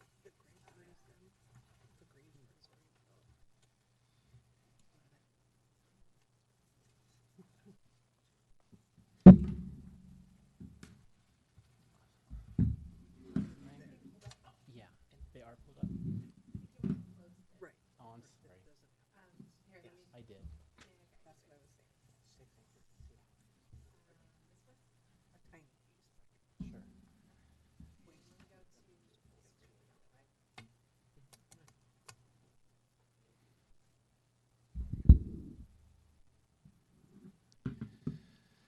So I think that Lisa and Ryan made very good points that do make sense when you look at things today. So I think they already made these points. Well, the one point that they didn't say verbally that was in their letter is that they said the closest R5 zoning is 1 mile away. When you look at the zoning map, that is quite a distance away. Also, they made the point about that realistically it's creating, cutting through ours is really like one large subdivision. It's effectively one large subdivision. So R7 was the only thing that made sense. And everything else surrounding is R7. Those are all good points. Just one thing I did look up, because I go, a mile? It's not. Yeah, I'm an engineer. It's not our main argument, but for the record, the Emerald Meadows subdivision that was changed from R5. It's not on. Yeah, it's not on the published map as R5, but I know it is R5, right? Yeah, that map's from 2016. So. Yeah. Okay. So maybe it didn't. So the map doesn't show it, but there is the Emerald Meadows was changed to R5 sometime within the last 2 years. So just for the record, at the closest point, our property and that property are 2,100 feet apart as the crow flies, about 0.4 miles. Anyway, that's not our main argument. The main argument is the spot zoning idea. The Planning Commission must consider the future zoning of the other RSUR property, also within the urban growth boundary, east of Zoll property, if and when it's annexed into the city. It is likely, so the main question is, if and when it's annexed into the city, is it likely to be that all or part of it will be R5? If so, then zoning Zoll property should not be considered spot zoning. We feel that there's a strong argument that as time goes on, the need for additional R5 will only increase. So it should be considered likely that part of that property will be zoned R5. Largely using the same arguments we're using, which we assume will continue that pressure. And can I had another thing. Oh, go ahead. Yeah, let me just, I had another response to the letter. And then, so here's kind of an idea that we had, which was we acknowledge that if you're looking at maintaining a consistency between adjacent subdivisions, that has weight. But is this the only goal of the Planning Commission? So we're asking you to consider, does keeping the status quo properly use new facts and reality about mounting housing affordability problems that started becoming clear during the previous housing boom, we feel? It was masked a lot because of the crisis, and now it's becoming more clear again. How does the status quo project into the future 20, 30, 40 years? I mean, that's what the Planning Commission has to do. That's what we're talking about, is not just now, but planning in the future. Does a better solution exist which can satisfy all stakeholders? We're not trying to, how should we say, wreck our neighbor's subdivisions. We feel that with the right kind of design, you can make it so it's not going to seem so abruptly different that it's going to be like, what, ruin the livability of the subdivisions. Okay, and then Linda, you had an idea. And I think that having a mixture of housing actually makes the community better. It brings people out into the street, having a park, et cetera. Addressing one of the issues, Lisa, you were talking about the Weyerhaeuser land and that we don't know when that will be annexed. You're right, we don't know when that will be annexed. However, working with the engineers over the last it's been the last 4 years, 5 years, when they were planning on harvesting the trees until they did a couple of years ago, that land is not appropriate for tree growth. So he said they barely broke even when they logged. They only replanted because they have to by state law. He basically said that that is not, as Weyerhaeuser's going to be selling off their land here in the next few years soon, which it looks like they probably will, I think that piece will be sold, and it will be sold within the next 10 years. But, that's just talking to the engineer. Who knows what will really happen. I had another response to another aspect that the Shoals were bringing up about safety and traffic. Jennifer, could you? The other started out Shoal, or Steinke, started out Steinke. I think it's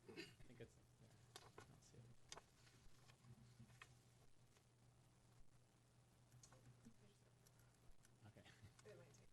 I don't see it. Okay. It has some slides, yeah, that's fine.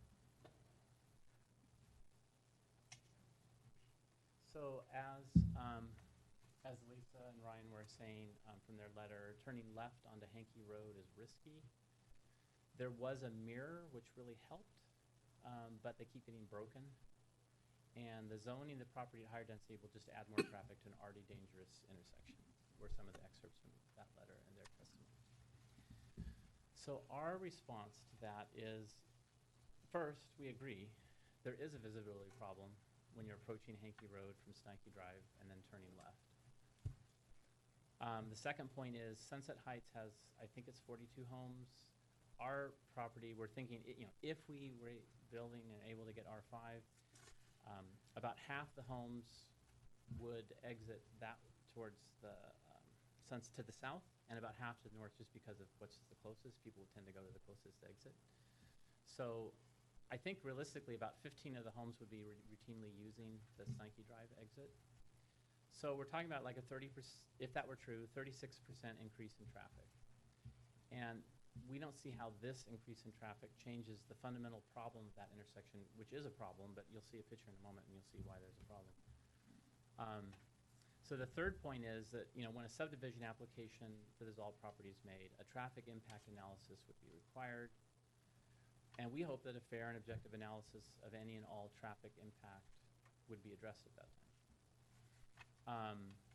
The safety concerns of this intersection should be explicitly addressed as part of that subdivision application, we feel.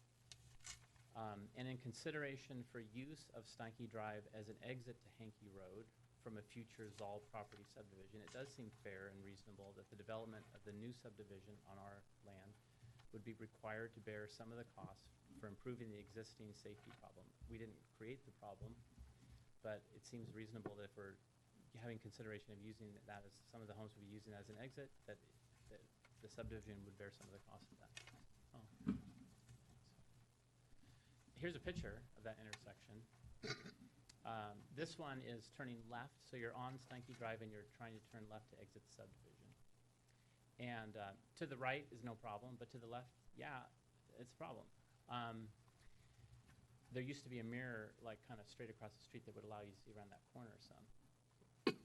I'm not a traffic engineer, and you know, there's a lot of details to be worked out. But I had to put on there one idea. If you move this pole over this way a little bit, that pole is right in your field of vision of a very limited visibility, and that thing's blocking like a big chunk of it.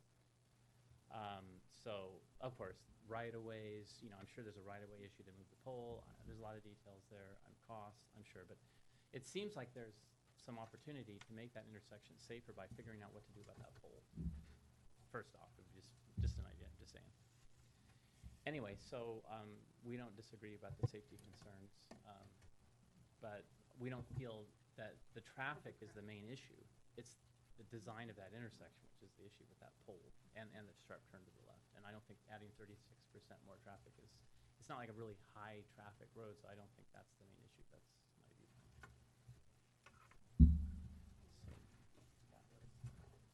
That's your rebuttal. Thank you very much. All right, this matter will be returned to the table for deliberations and oral recommendations.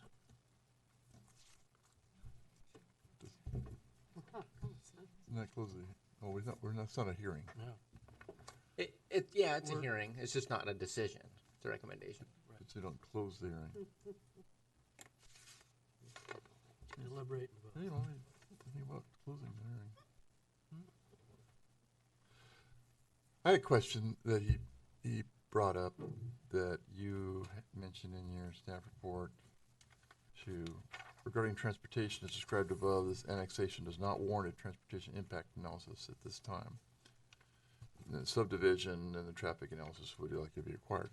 So why doesn't some traffic impact analysis have to be looked at least when you go from an R7 to an R5, knowing it would be more housing? It's a technicality. It's not a trigger. What you're saying? Yeah, an annexation is not a zone change. It's not an amendment. Yeah. If the Zolls were asking to amend the comprehensive plan designation, let's say we want AR, and I mean they would still make similar arguments, but let's say they needed to change the comprehensive plan designation for some other desired zoning district, then there's a clear nexus in our code for the analysis. Okay. In the case of an annexation by itself, there's nowhere where it says an annexation unto itself requires that analysis. But are we deciding on annexing this property into the city or annexing this property into the city as a particular zoning? Well, we have to determine the zoning as part of the annexation.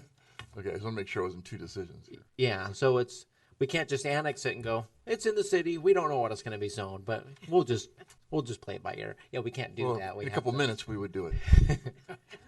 Okay, all right. Yeah. So it's a two-step process. It's not. All together. Okay.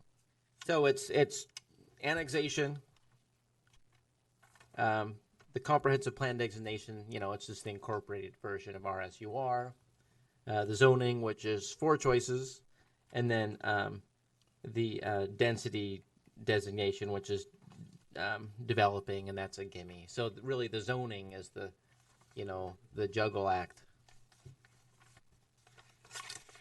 All right, continue the discussion. We'll take it in the city. We'll annex it. Sounds good. As what? R7. R7, I hear R7. R7. Yeah. You can take Just like that, no discussion. So I was still a little confused about the spot zoning. So it does say that you can go to R5 if it's big enough property, but if it's big enough property, can you do spot zoning? Well, you didn't really that's- say that. That's one of the things swimming in my mind that as I've thought about this is the size a compelling argument against spot zoning? What if it was a lot bigger property, like, 500 acres or whatever, you know, some ridiculous amount. It would be a totally different chunk of town that you Yeah. could, And so, you know, you kind of have to take each not that big. circumstance into consideration and consider size, consider future patterns. And since we're talking about spot zoning, well, is the definition? I'm sure it's in the staff report. I was trying to find it again. I could. But I'll read it. Where is it in here? We used to include the definition, but then we added it to the standards, so we didn't have to have the definition. So now it's just a part of the standards for a legislative decision. Okay, so here's spot zoning. It's a quick. You know, I'm not going to be reading to you for hours. So it means a rezoning of a lot or parcel of land to benefit an owner for a use incompatible with surrounding uses and not for the purpose or effect of furthering the comprehensive plan. So there's two factors there. There's the comprehensive plan argument, and then there's the incompatibility concept. And really, that's kind of the big argument is, you know, there's arguments that by upzoning it to a higher density will advance the comprehensive plan policies about affordable housing and types and stuff like that. But then you have that is a compatible question. And, you know, it becomes kind of a tug of war of logic. Which puts a group like you in a kind of a tough spot. It seems like you can get away with it a little bit more if it was a bigger property. It's this little chunk in the middle of two big chunks of R7. It would be out of character 'cause driving through. Seems like. Yeah, I think it needs to be R7 to keep it all contiguous. I think so too. It's like one I do too. subdivision. Be like dropping Allendale in the middle of it. Little houses. Well, they weren't little at the time, but you know what I'm There saying. are 10. Are they Allendale. really? Mm-hmm. Yeah, I really like your concept. I think it's just in the wrong place. That's Personally, the way I feel. I think it'd be great for the waterfront. Yeah. No. That would be great for the waterfront. Yeah, but that's great. This needs to be contiguous with its neighbors. In fact, my buddy at work is on the planning commission in the city of Kaiser, and he really liked your plan. He wanted to shove it in the faces of his buddies tonight in Kaiser. So. You know, if you look, one of the areas that inspired me to do this design was a group called New Urbanists, kind of architecture group, and there's this one place called East Beach, Norfolk, Virginia. You can like go anywhere now, right? The street you can Google. I looked at this and I go, St. Helens Waterfront? Yeah, I'm just saying. And it inspired me on my design too. I'm not saying this. Jacob, All right. over by the old hospital, D&B, and is that the Red Leaf Mhm. subdivision? Yeah, And that's the low-cost subdivision housing, formerly known as right? Red Leaf. Isn't that low cost? I mean, is that R5? That is, well, that's mixed use. Okay, mixed use. Yeah, so that's a glob of purple. Actually, the biggest glob of purple on that map. But in the mixed use zone, if you subdivide your attached and detached single-family dwellings, comply with the R5 zone. So, for a development as was discussed by the Zolls, it could be the same. That's what I'm saying, plus we've got Wygant. Now, Red Leaf, I don't know. That's still. He's moving ahead. I expect to see it soon, but they're kind of working out some details. Okay, I was over there. In fact, I talked to Yesterday. them this morning Yeah. a little bit. So, Yeah, driven through there yesterday. yeah, they're getting antsy. Great. I see R7 on your property. I've been up there. I understand that. I'm just, you know, there really is a housing affordability problem. It's like. But we certainly have what so can we much do of it to improve going that? in. There's not that many things that can be built realistically. But there's always a. But we have a lot going in right now. Always. That's right. But not 190 a year. There's always That one piece affordability is gonna be problems. close.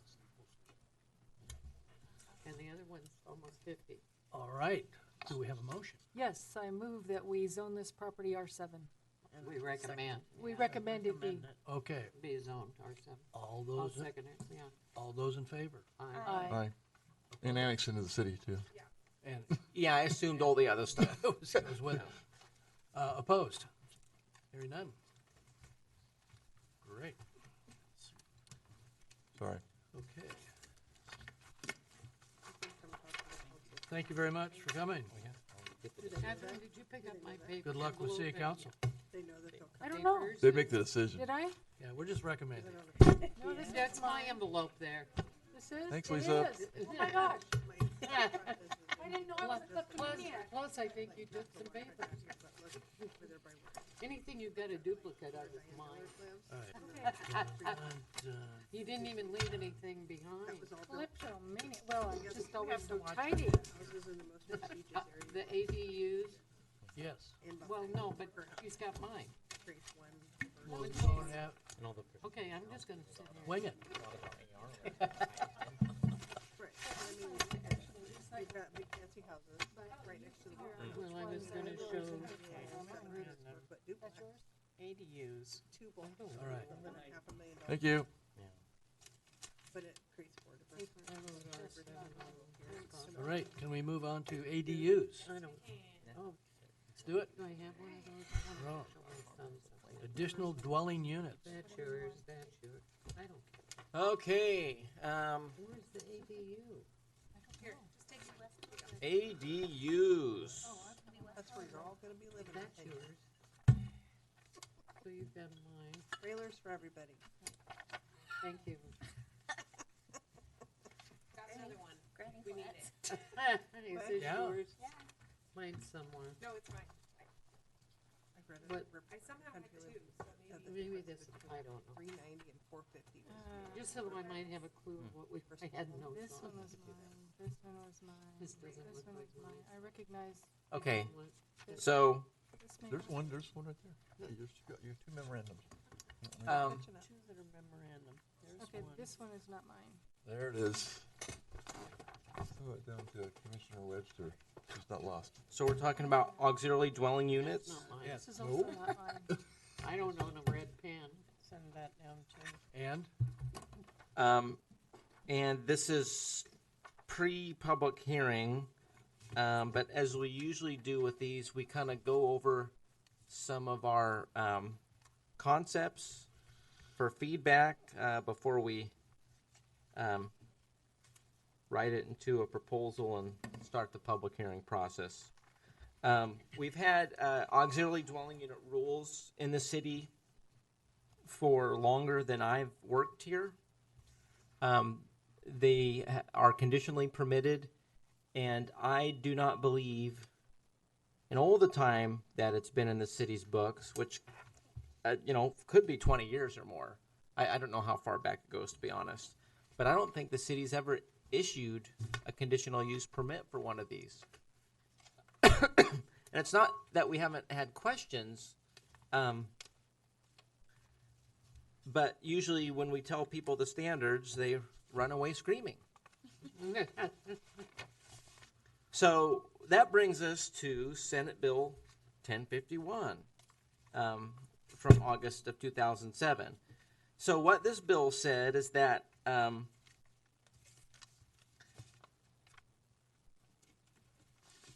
if you're a city with a population greater than 2,500, we're over 13,000 now, so clearly we fit within that category, that we have to at least have provisions to allow one accessory dwelling unit for detached single-family dwellings, subject to quote-unquote reasonable local regulations related to siting and design. So what does reasonable local regulations mean? I don't know. That's always one of the things that, well, the attorneys could rip it up. And we could argue that our current regulations comply, but they don't, since people just run off screaming. We've never issued one permit, and all the time it's been in the books. It's probably a good time to look at it. And two, I think if we didn't change it, the council would get a licking, because a lot of communities are changing the rules, and they're going to go, well, why is it so much easier here, and it's a big pain in the butt in St. Helens?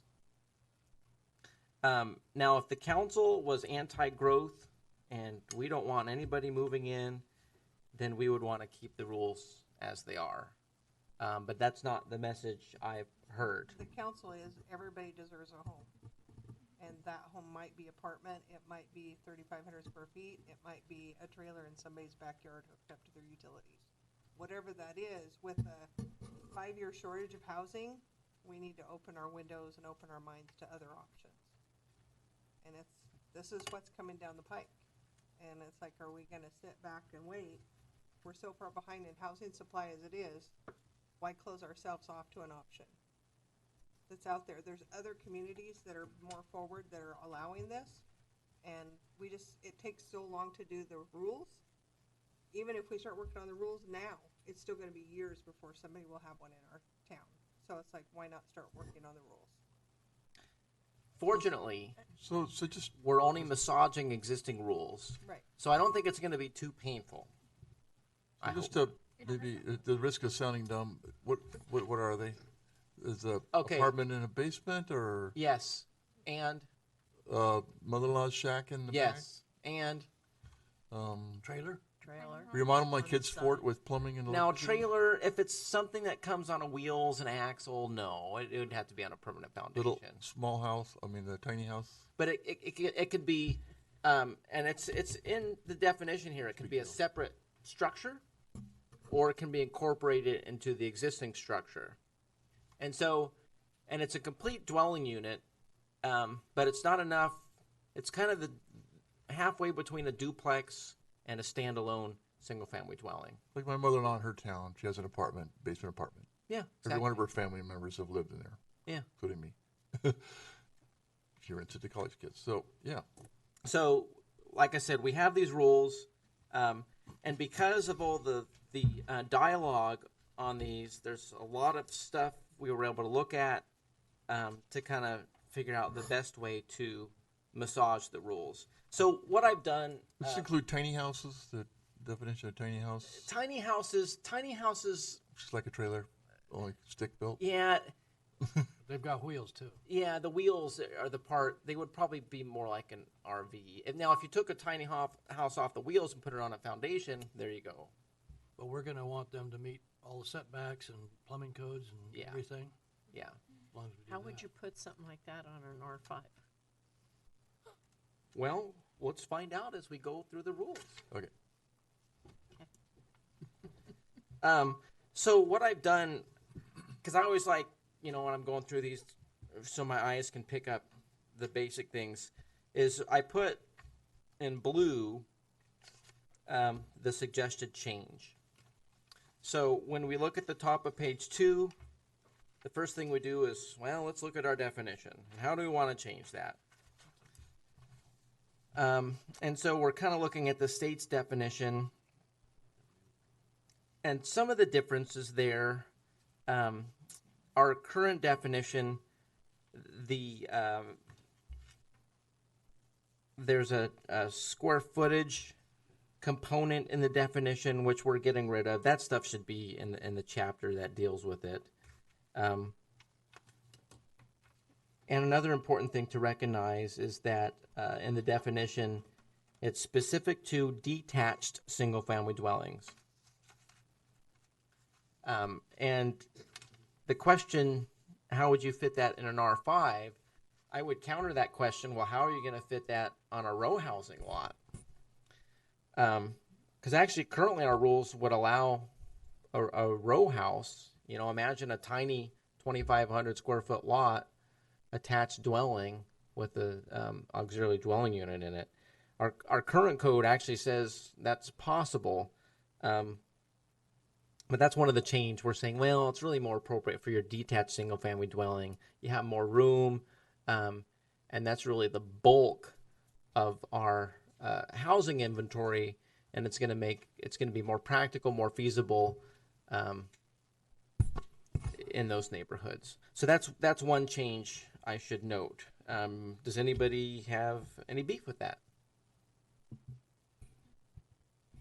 I want to add that we use the term auxiliary dwelling unit, but the state and most everywhere else uses the term accessory dwelling unit. So if you see them, they're interchangeable. Yeah, thanks, Jenny. Jenny put a lot of time into this, so she'll chime in when I'm not catching a detail. Well, except for, things like, I don't know if it's called the St. Helens Apartments, that great big old thing up on top of the hill. Could they put a smaller units in the back of the property, smaller, just individual little? If they wanted to put little, that's not detached home. Those would be additional multi-dwelling units. In that case. So this is specific to your detached single-family dwelling. You want to have another room for a family member or just for rental income. I'm just trying to think of any other situation with some of the houses in the Holton district or the buildings in the Holton district. But wouldn't this cover like an apartment over your garage? Yeah, that's what I'm wondering. Yes. Well, this Yep. is for all R zones. That's all we're talking about. Pretty much, yeah. Mm-hmm.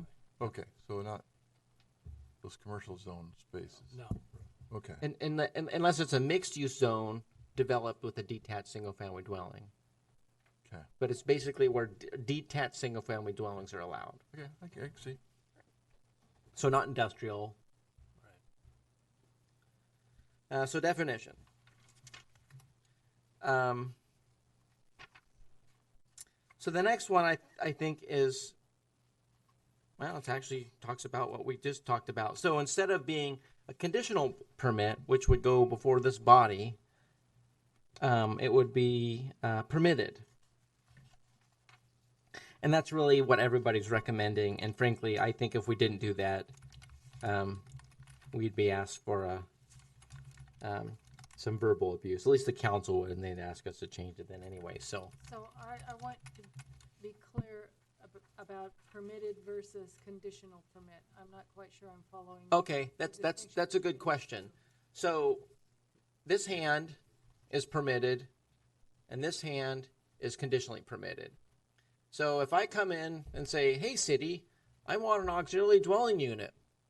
If it's permitted, I say, okay, we have this permit. It's administrative, which means it just goes through the department, basically my signature.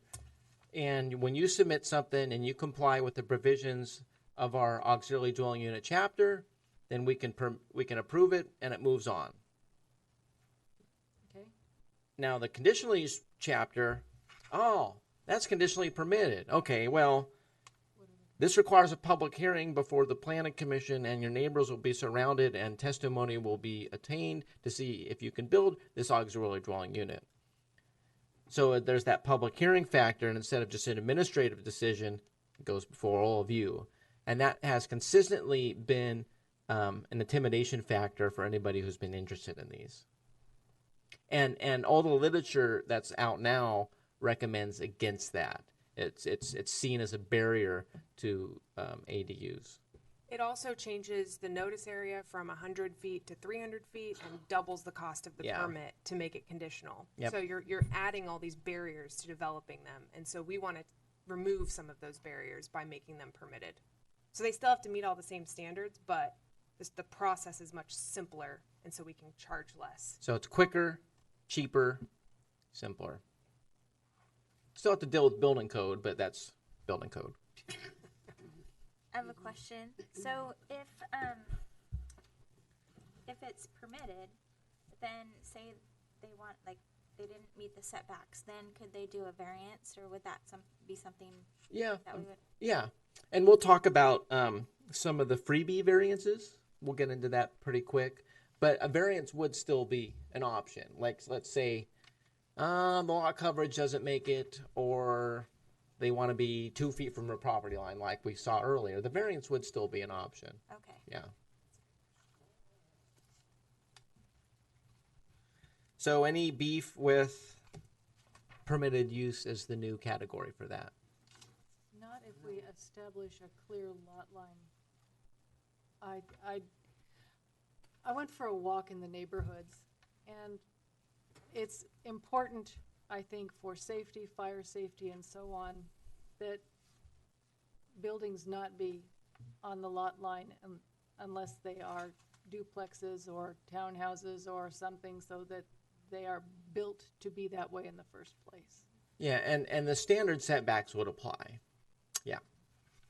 Yeah, we're not giving a setback exception other than a soft administrative variance, which we'll talk about pretty soon.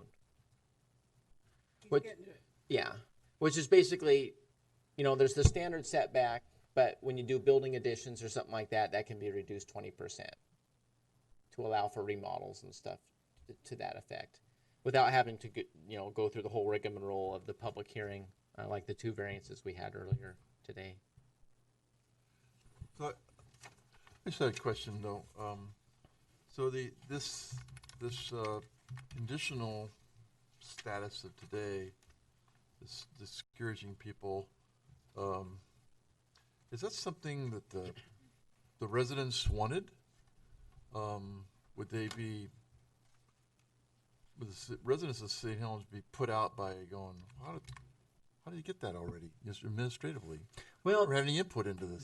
That's a really good question, and you know, we can make these great rules here, but are we going to be strung up for them? You know. Yeah. So are people going to be pissed off coming before you and say, now there's all these cars all over the place, and that's definitely a concern in a commuter community, especially when there's cars all over the place now without them.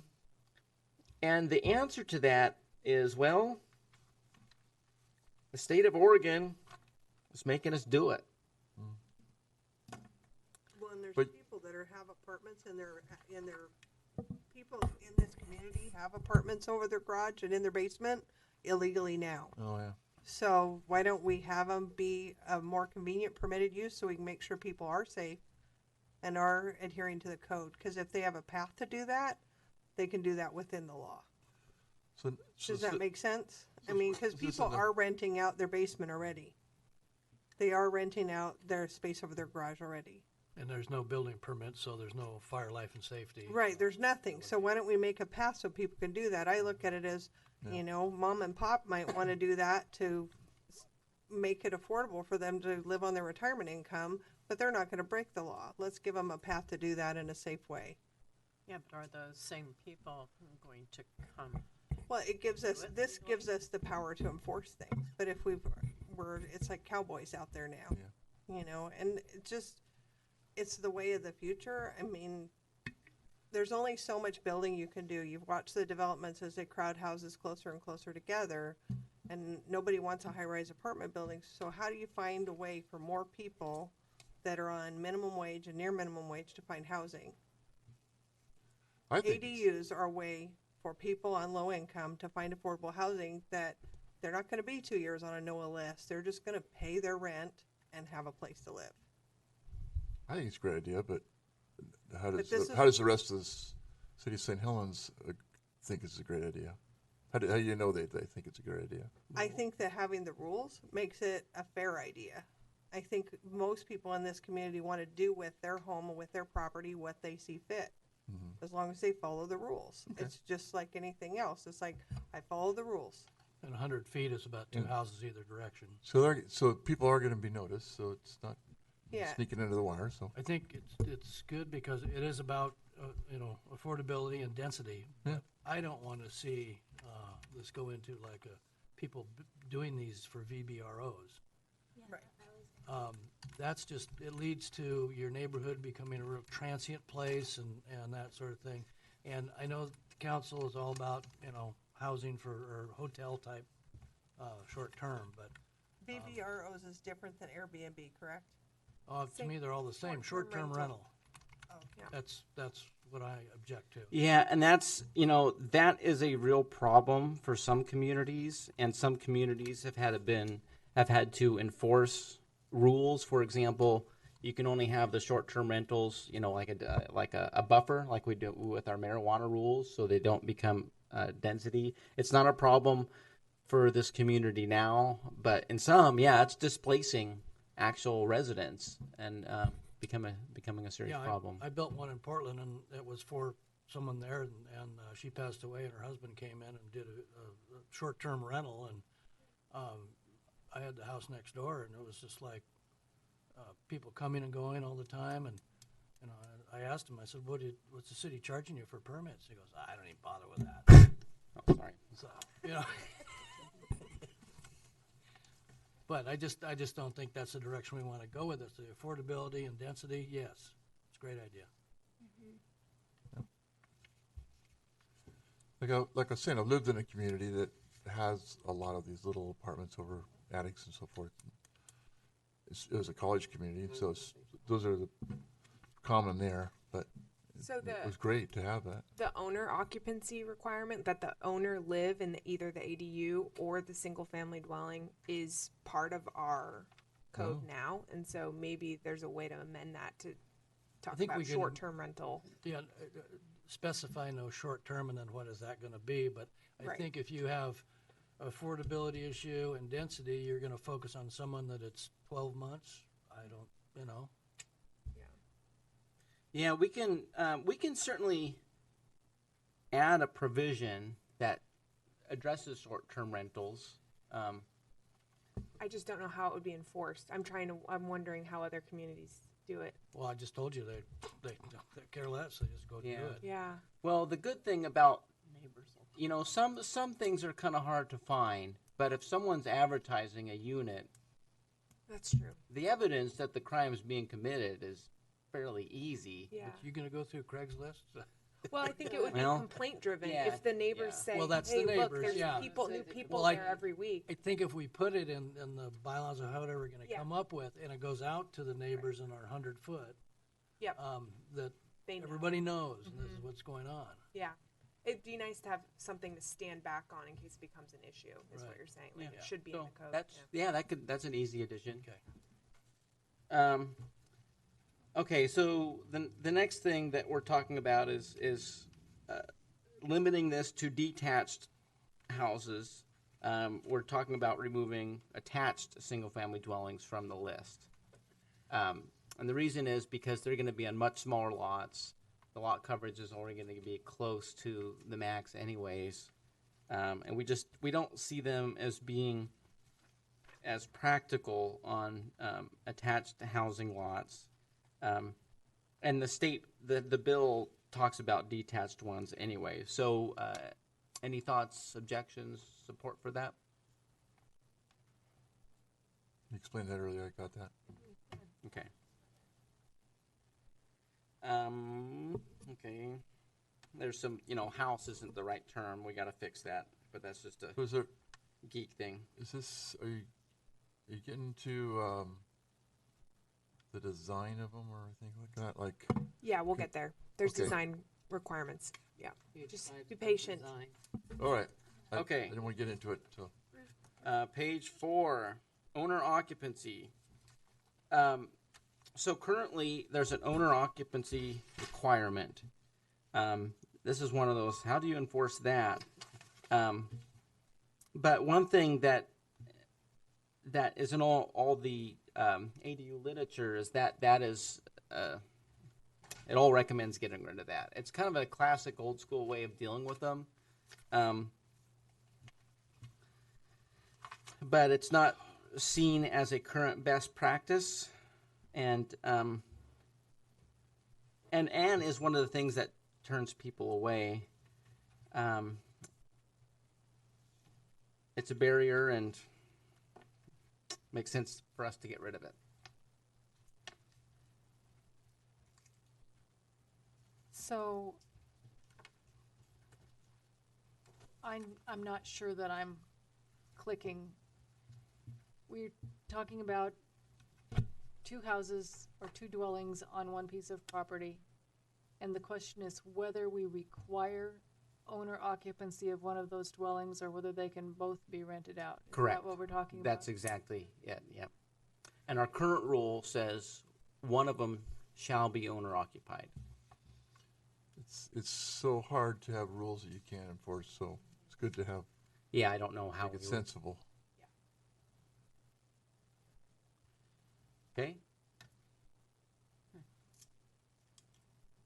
I see thinking. Well, I am thinking. Way back in my distant past, I had grandparents who had a big house and a little house. And the little house was an auxiliary dwelling unit.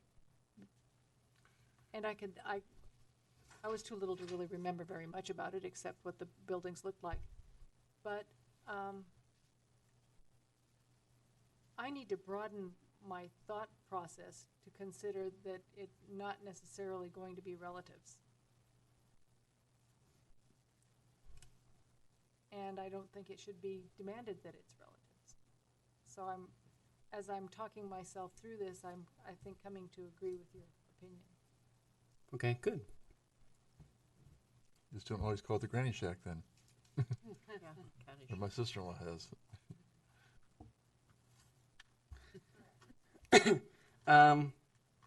Current rule talks about the entire ADU must be, the heated floor area must be 100% of the ADU. No changes proposed there. I think the idea is you don't have a lot of porches and stuff like that, which are considered part of the ADU, non-heated, non-livable areas. But honestly, I don't have a lot of experience with permitting these, so I can just tell you what the code says. It's not the actual floor. It's not the actual floor that's heated, I think. It's just the area. The next one, and this is an important one for this community, parking. So some of the recommendations in the literature say, you really shouldn't require off-site parking. And for us, I don't know if I completely agree with that. Currently, our rules only require a new space if it's a new one, or if there's streets that are deficient in width.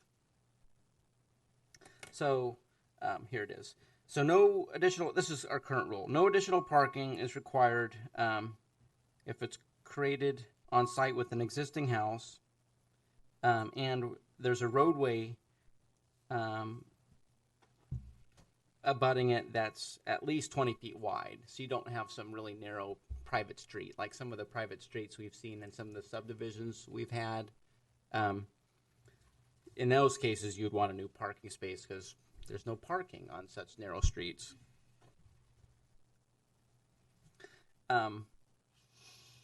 And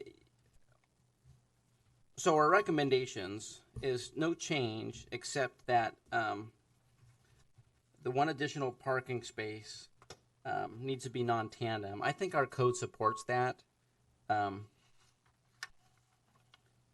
But I like to put it in the code just for the sake of not having to argue about it over the counter. Jacob, what does non-tandem mean? Okay, that's a good question. So non-tandem means you have two spaces that can function independently. So if, for example, you have a one-car garage, and this is the car in the garage, and this is the car in front of the garage, some people would call that two spaces. But how is this car going to move when this one's parked there? It's not independently functional, so I've never considered them to be two parking spaces, because when you do that, it creates a big old mess. Thank you, that helps. And one other thing that I'm just kind of thinking of is we could say the 20 street rule, or any street that doesn't require or that doesn't allow parking.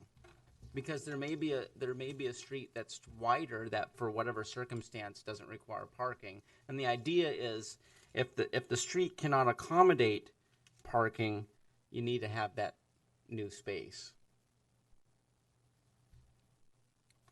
Makes sense. Does that make sense to everybody? Yeah. There's some streets in town you can only park on one side of the street. Yeah. The street might be wide enough, but the street only allows parking on one side. So if you put, and all their parking is tandem, so if you put a dwelling unit in their backyard or over their garage, there's no additional, they're already using the maximum slots. So do you think it should be no parking I think your on the vague side of rules- this? I think your vague rules where parking is not available is better than saying a certain street width or whatever, leaving it. You made a sentence about parking available. That sentence I like better than having a street width, because whenever we draw a line, someone finds a way to get really close. So what I said is a street with no parking. Correct. That's what I'm talking about. A street with no parking. If there's only parking in front of the houses and no parking on the other side of the street, that means there's no parking. Even though the street's 50 feet wide, there's no parking on the other side, so it doesn't matter how wide the street is. That's a cliff. See what I'm saying? Gotcha. Yep. There's lots of places in town where the street's wide, but there's no parking. And should we say there's no parking on the side of the property that proposes the ADU? No, I don't think you could enforce, I mean. I don't think you No. can. How are you gonna enforce that? Okay, well, that's why I First time asked. they have a party and the whole street fills up with cars. Okay, good. So that's the parking thing. Size. Currently, we have a minimum size of 220 square feet, and really that's the building code can determine the minimum size. We don't need to do that in the development code. And then the maximum size currently is no more than 30% of the living area, or 1,000 square feet, whichever is less. And the proposed amendment is to be no more than 50% of the living area of the principal dwelling. And that's simpler to figure out, 50%. But then the other details get into, should that 50% be of the main floor, or should it be the gross floor areas of the multiple stories? And then we may want to define living area too, and I have some examples there. So what do you think about those?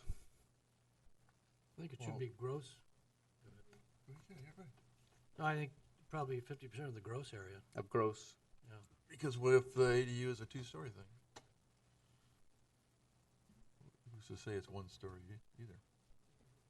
You're talking about the space on the lot? No, of the building. I know, but is it what's occupying the space on the lot? Is that what the intention of that was originally? Not this one. I mean, if you're talking about the main floor, then you're talking about the actual aerial footage. But if you have the gross, then it could be multi-level. Yeah, so if you had a 3-story building that had 1,000 square foot footprint, then it's either a 50% of 1,000 or 3,000. Yeah. Yeah. The point of it is that it's smaller than the main home. Right.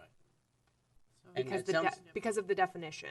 It's accessory to that Well, principle. you could have like you say, a gross volume of a 3-story house, and then have a 1-story. It would be larger than the footprint of the original house. Right. So it makes sense to use gross. Is that what you're saying? No, it doesn't. Because you got it this way, the house, and then you split the ADU this way, and you could take up a bigger footprint. But you It don't was want one story. 50%. You want 40%. You want it less than.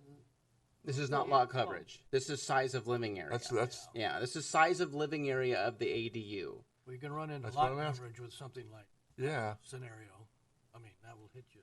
Yeah, lot coverage is a factor, and we'll get into that. So that's covered in a different way. Yeah, I think that, yeah. Okay, then So you don't good worry with, about it you then. good with gross? Yeah, You want to be gross? Gross. really gross. Okay. Definitely.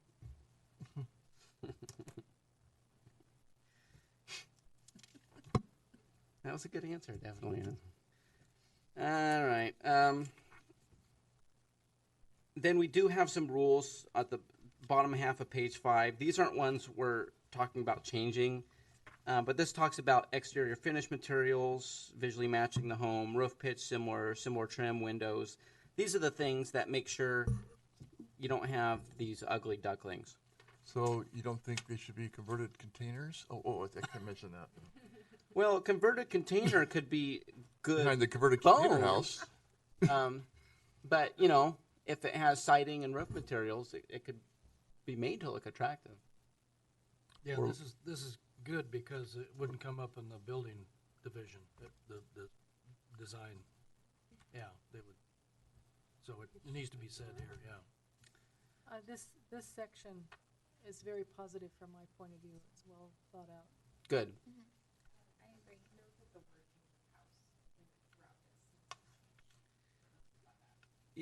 Yeah, I mentioned it to him. Oh, you did say it. Yeah.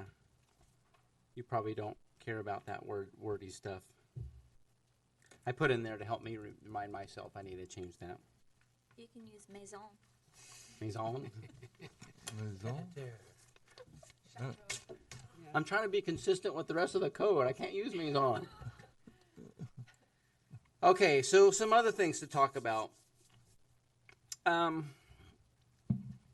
this some of this may be debatable, so this is why I wanted to kind of throw it at you. Floodplain. So the purpose of the floodplain rules is to mitigate loss.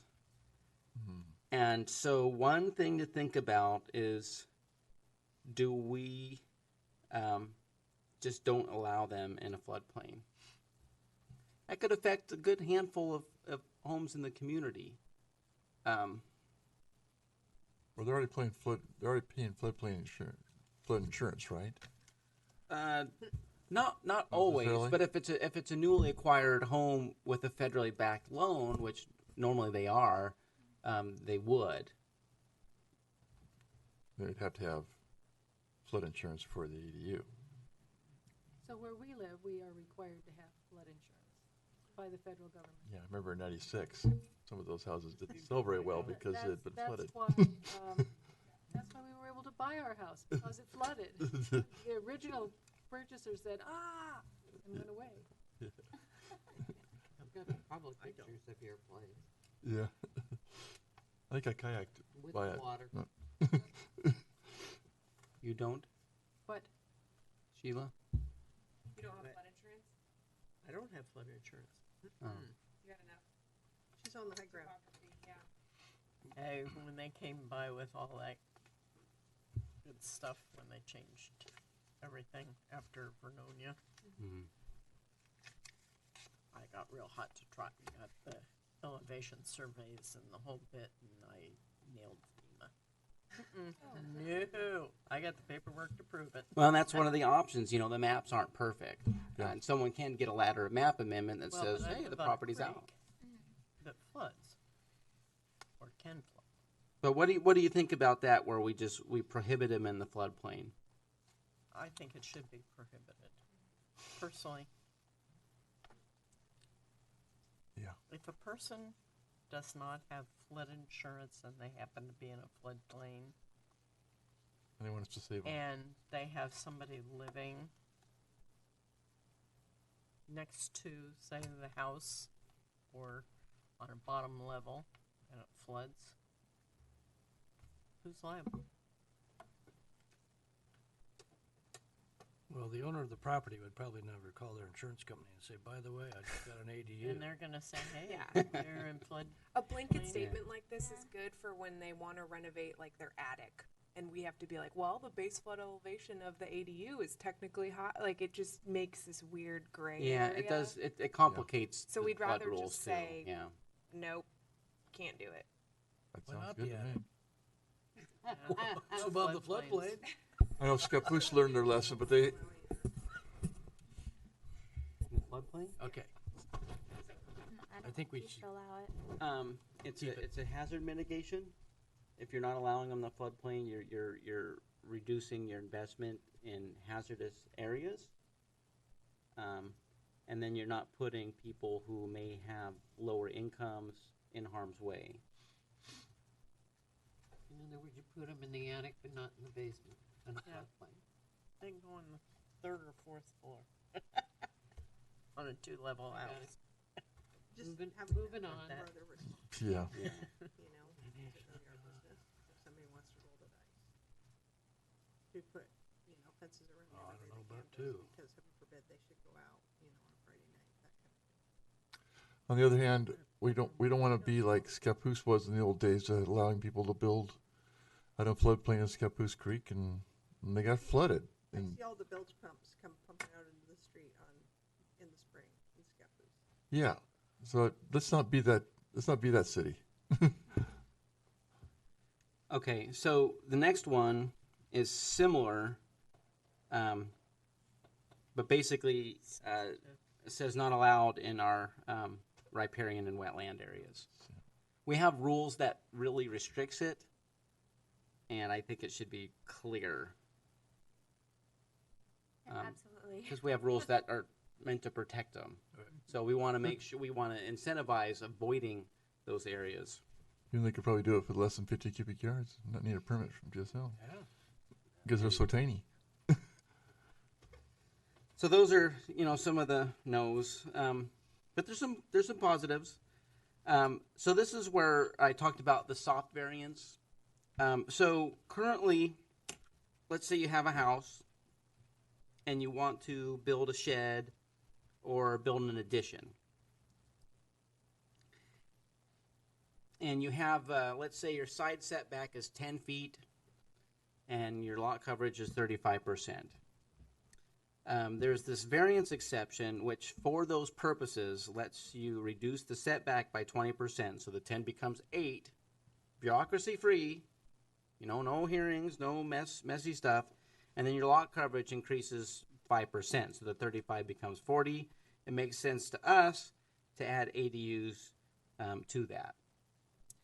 It doesn't make sense to me to allow the required distance between the lot and the building to be made smaller. It should be the same and the same and the same.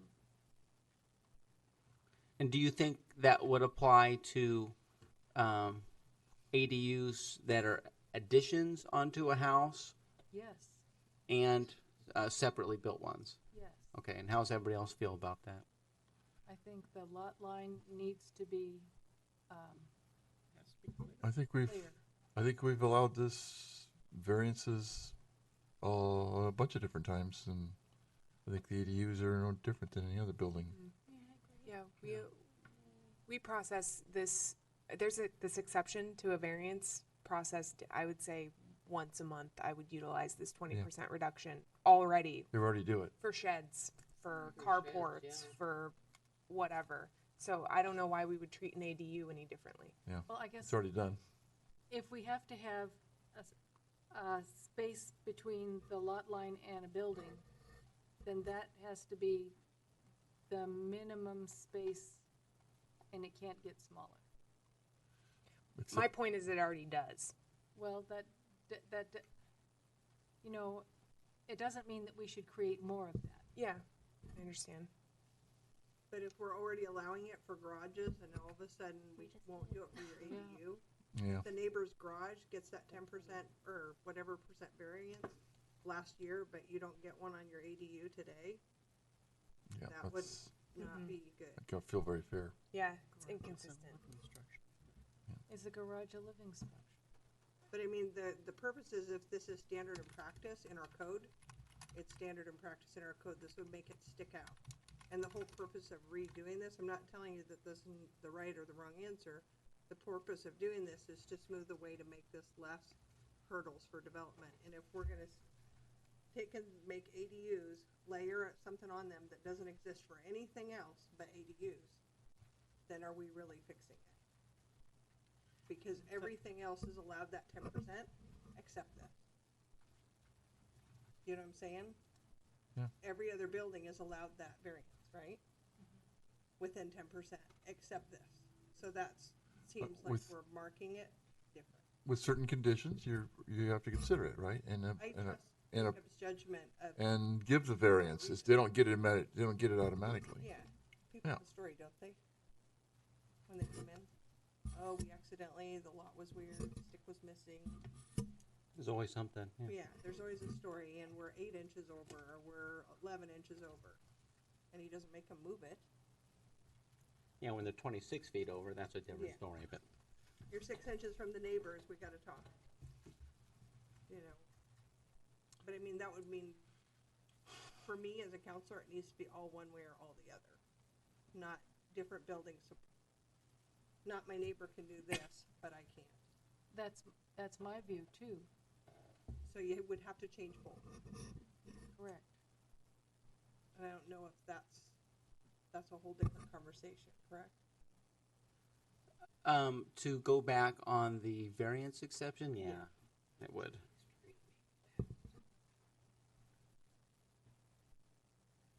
Well, because say somebody comes in and they say, I want to build a garage, but I need a variance. And then they build the garage, but then they decide they're going to change it to an accessory or an auxiliary dwelling. Then, I mean, I don't. If I the don't garage see a has already problem been allowed that extra Right. 13 inches, and then they decide to enclose it, Yeah. put a kitchen in it. Get the chainsaw out. Because then they'd have to go through another process probably to have it accepted to be. I mean, I think that your suggestion here works. I think Jacob uses good judgment and just doesn't hand them out carte blanche. It's not automatic. He does consider what they're next to and all that kind of stuff.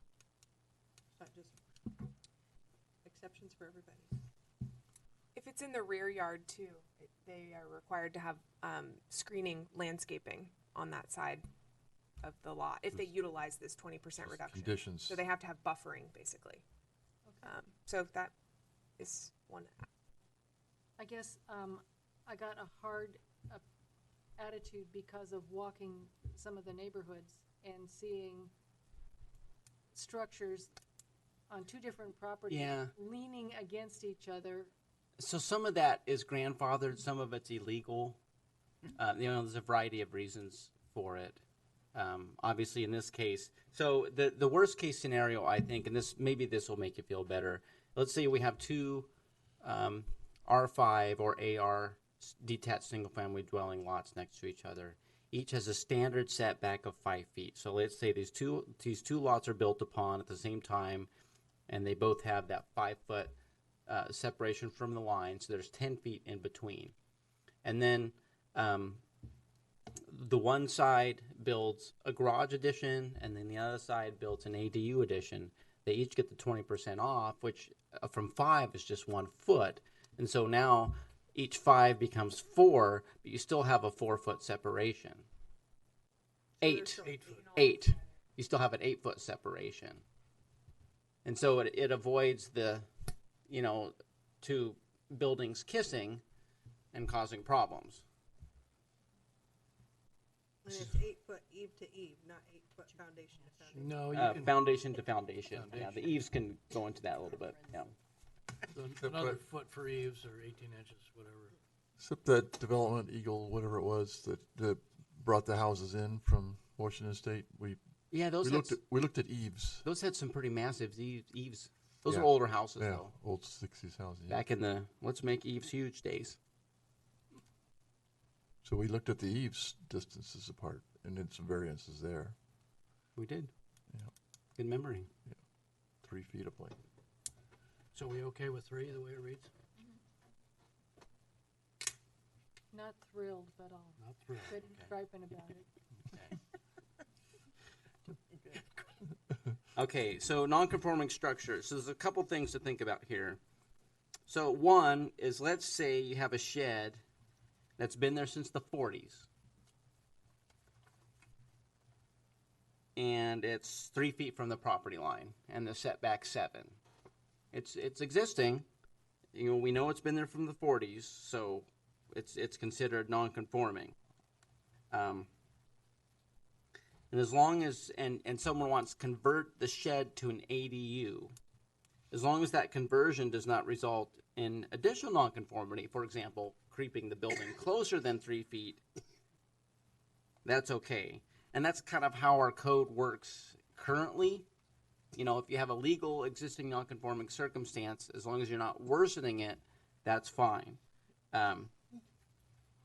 So we're proposing to memorialize that in this. The other thing is if you have a nonconforming use.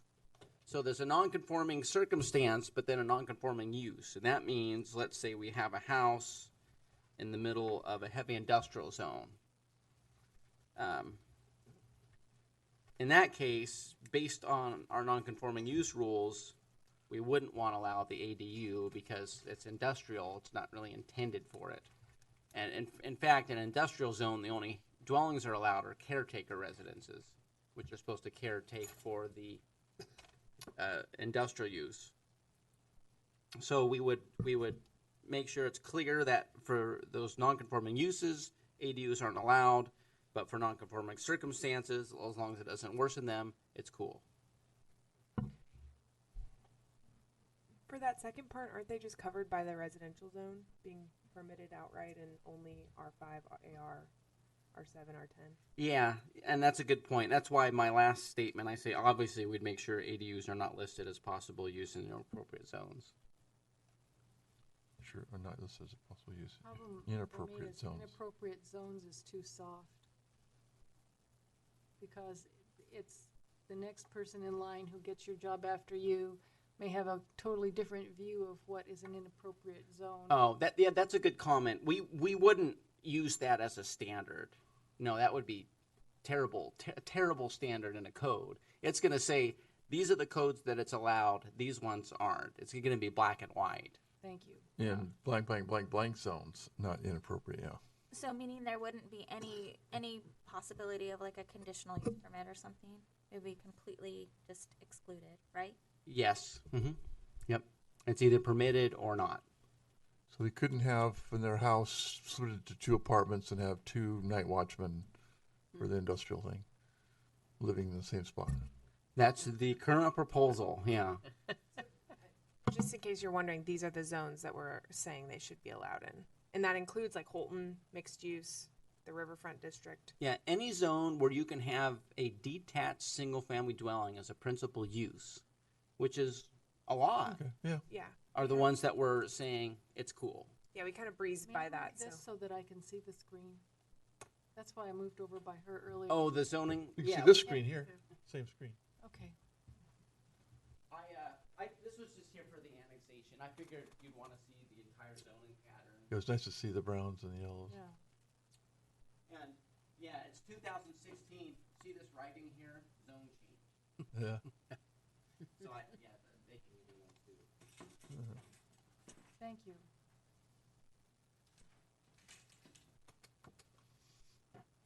I was in that chair for a long time. Fell off a few times.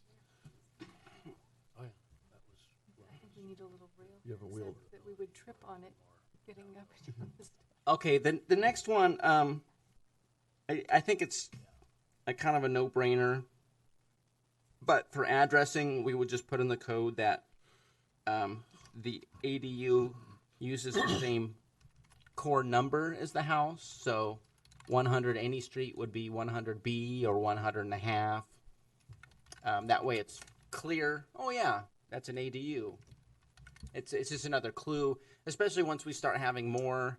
You know, I like to think about planners of the future, and that's pretty typical. Yeah. And is the post office going to want another mailbox also? Yep.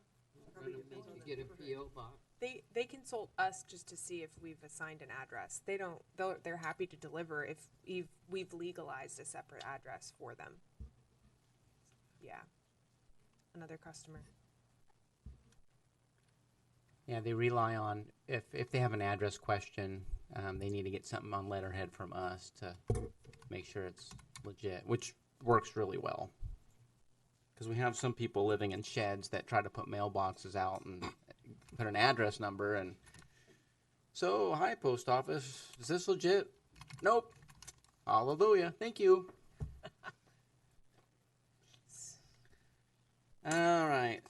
Another thing is it's just a comment, but it's talked about in the literature is system development charges. This is beyond the scope of the Planning Commission. The beautiful thing is we recently changed our methodology on system development charges, and the big savings is not putting in a new water meter, which because it's accessory to the main dwelling, generally people wouldn't, and that's going to keep those costs down substantially.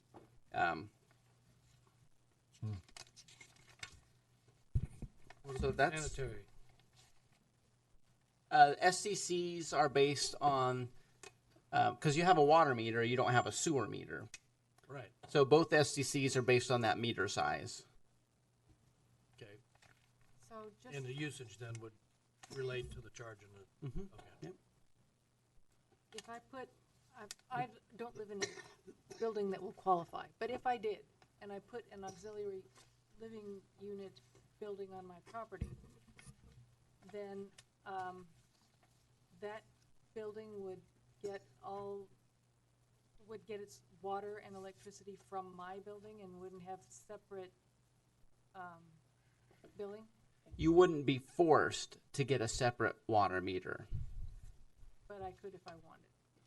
I don't think there's anything in the code that would prohibit it.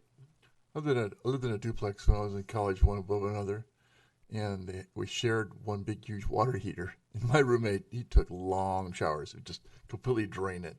So the people upstairs had always had cold water every morning. It wasn't very nice, and it was on their electric bill. Yeah, you were young, you were tough, right? I got up before him to make sure I had a hot shower. but it's tough because it was on their electric bill too.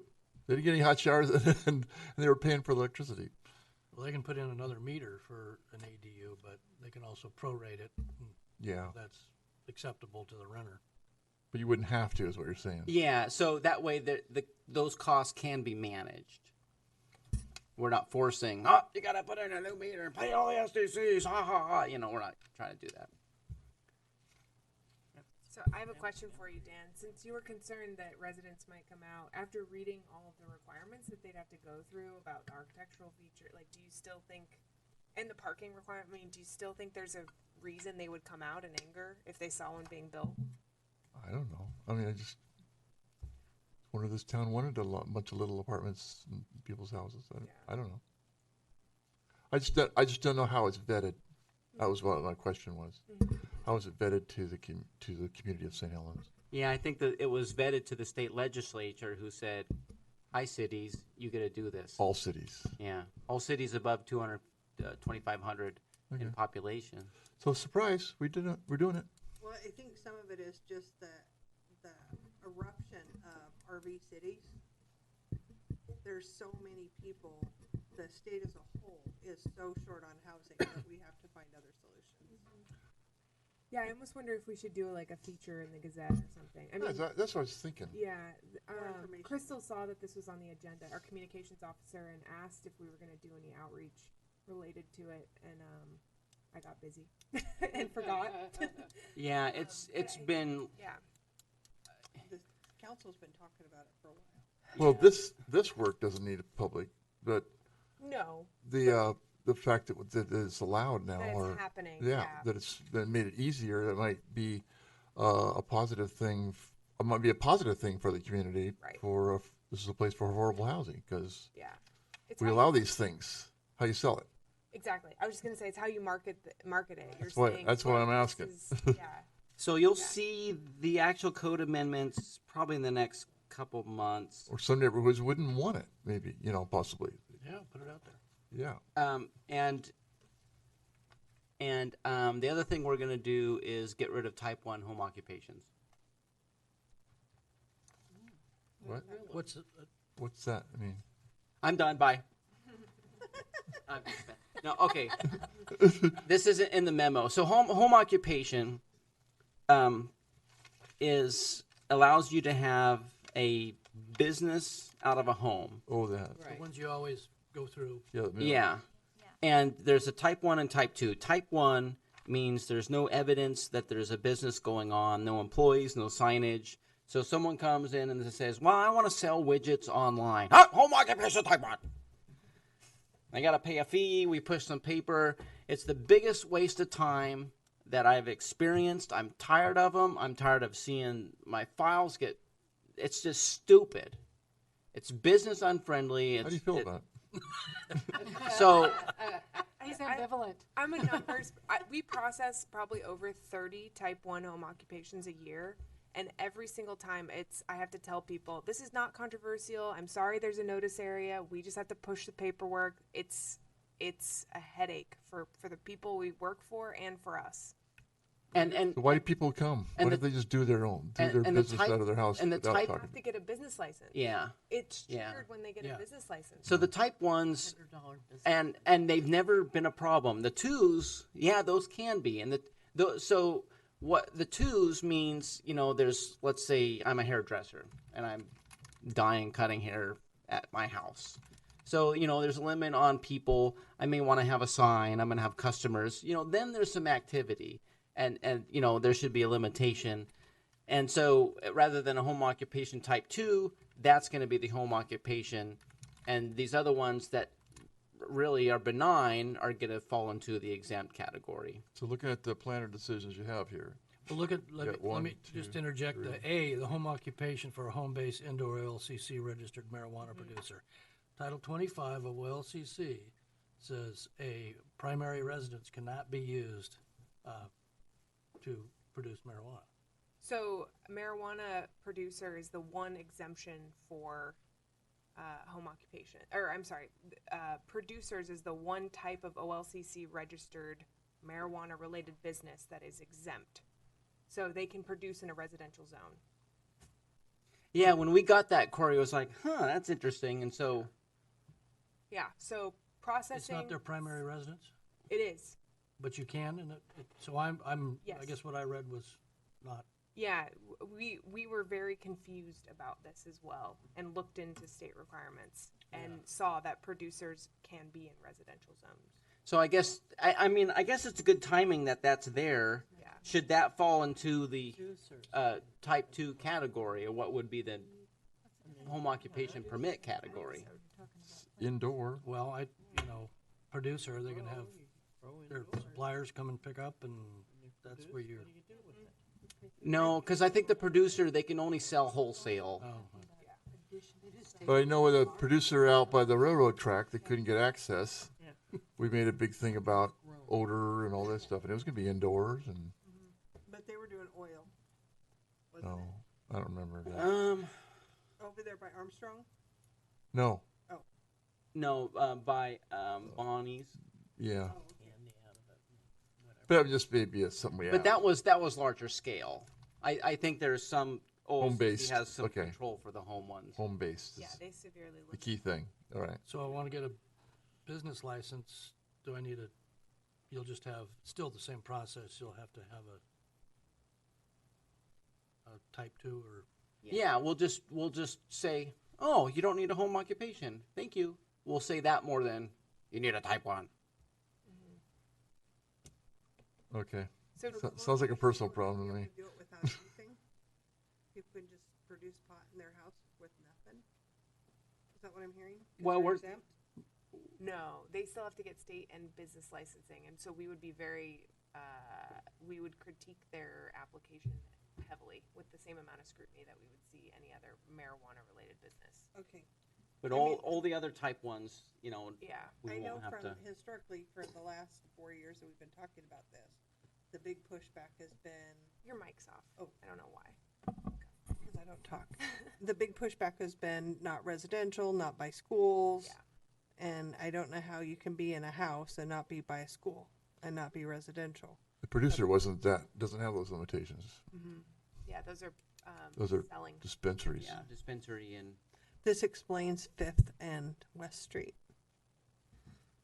And Chief Columbia- Moss knows him by name. And Columbia Boulevard. well, there was a lot of them before OLCC rules Yeah. came into play, and They've been around for a while. it's actually interesting. We were getting a lot of complaints before whatever measure it was passed, And since, you know, all this OLCC, I don't get complaints anymore. Yeah.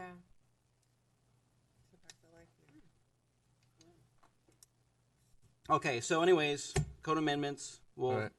we'll chew on the wordsmithing once we get to that point, but I appreciate your time on that. So the other thing is the annual report to the council.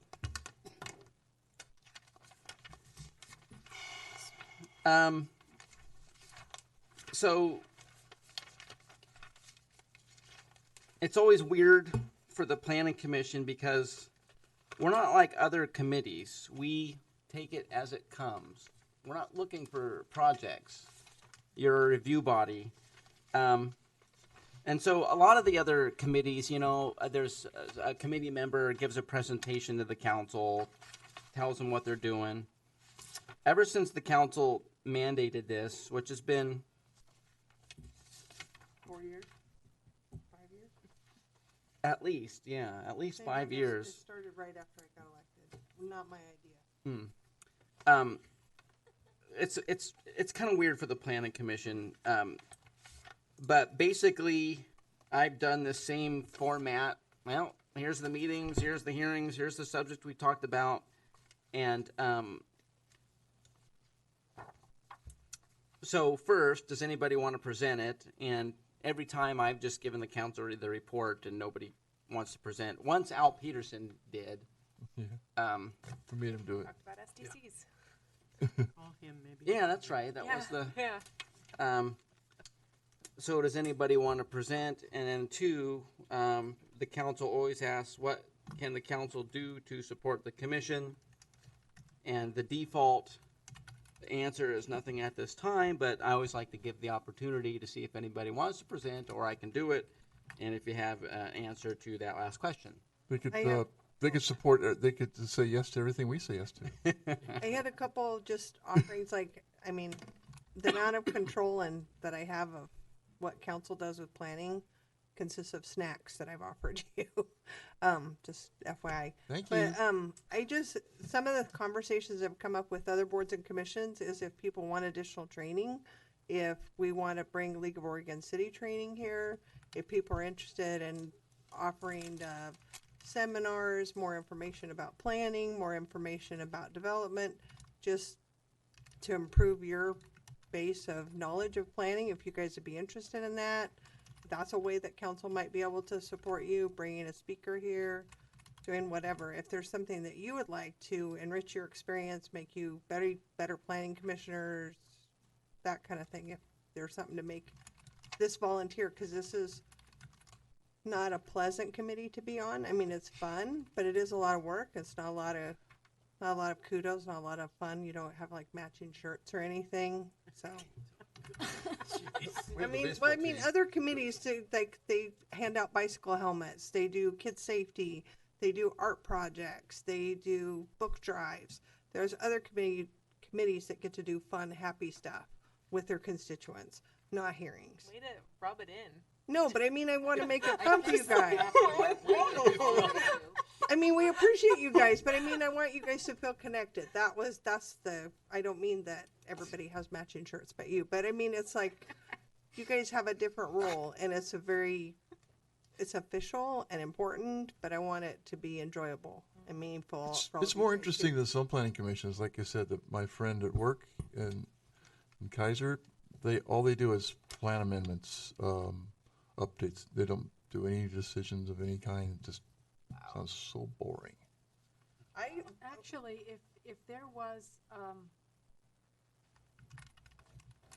training sessions that we could attend occasionally, I think it would benefit us, and I would go on my own time extra because I think it would be valuable. So, I mean, I have two things. I know my evening time is important and my time off is important, as is most of you have families and jobs and other commitments outside of here. But if people would like to have something in lieu of a meeting, something as part of their meeting, have somebody come here, just be thinking about what that training might look like.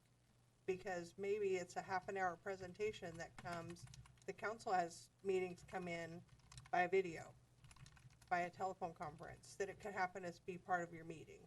So it wouldn't be another day. You have to find transportation, because I know Dan commutes considerable distance to be here for meetings. That would be difficult.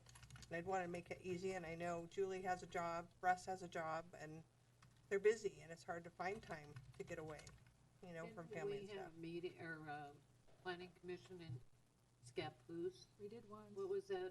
It was a 4 years trainings. ago? Yeah, that was We did? our legal firm presented kind of a planning 101. Yeah. That, Yeah. I would appreciate having additional opportunities similar to that, not weekly, but maybe once or twice a year. That's what I was thinking. There's a couple times when we're kind of lean on planning, and we like don't have a meeting, or it's a quickie meeting, that maybe there that month it would be a good time to schedule something. I think baked goods would be good. Okay.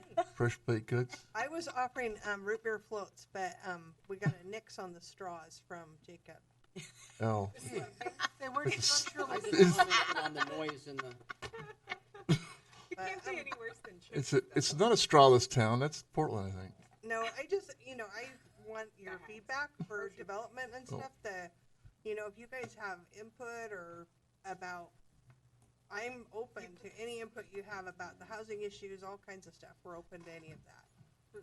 If you want to, if you want to solve, you guys see stuff online or see stuff in the community that this is a problem, this is your opportunity to voice those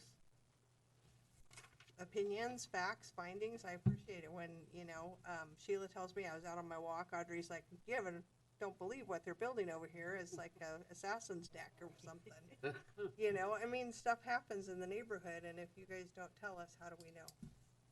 But this report is an opportunity for you guys to say we want more training, that we want to be listened to, that we want to be part of this process, or just leave us alone and let us have hearings.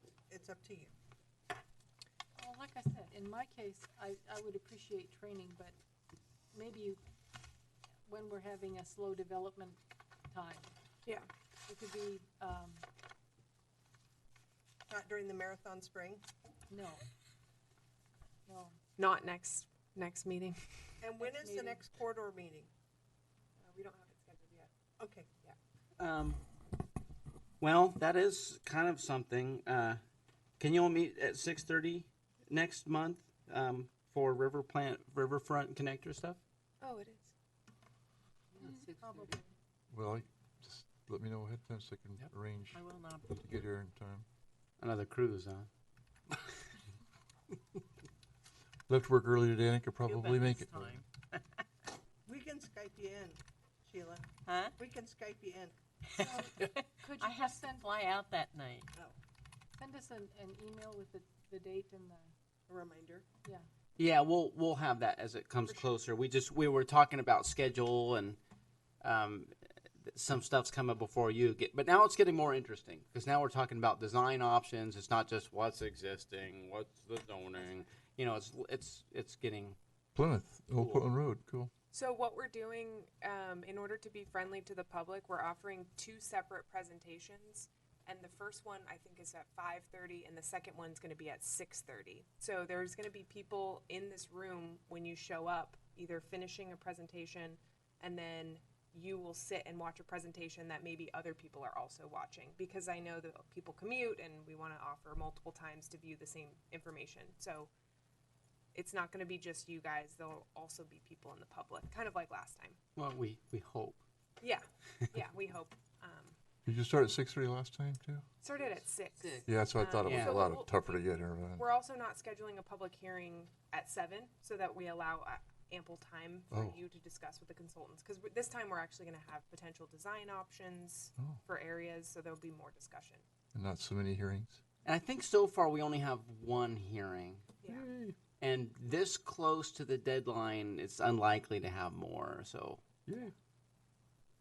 So hopefully it's before 10 next time. Speaking of follow-up, I don't know if we're there yet, but that house on Vernonia and Columbia Boulevard that we allowed them to come off of Columbia Boulevard to do the carport. They're building it. Mm-hmm. They're building the that access now on the carport.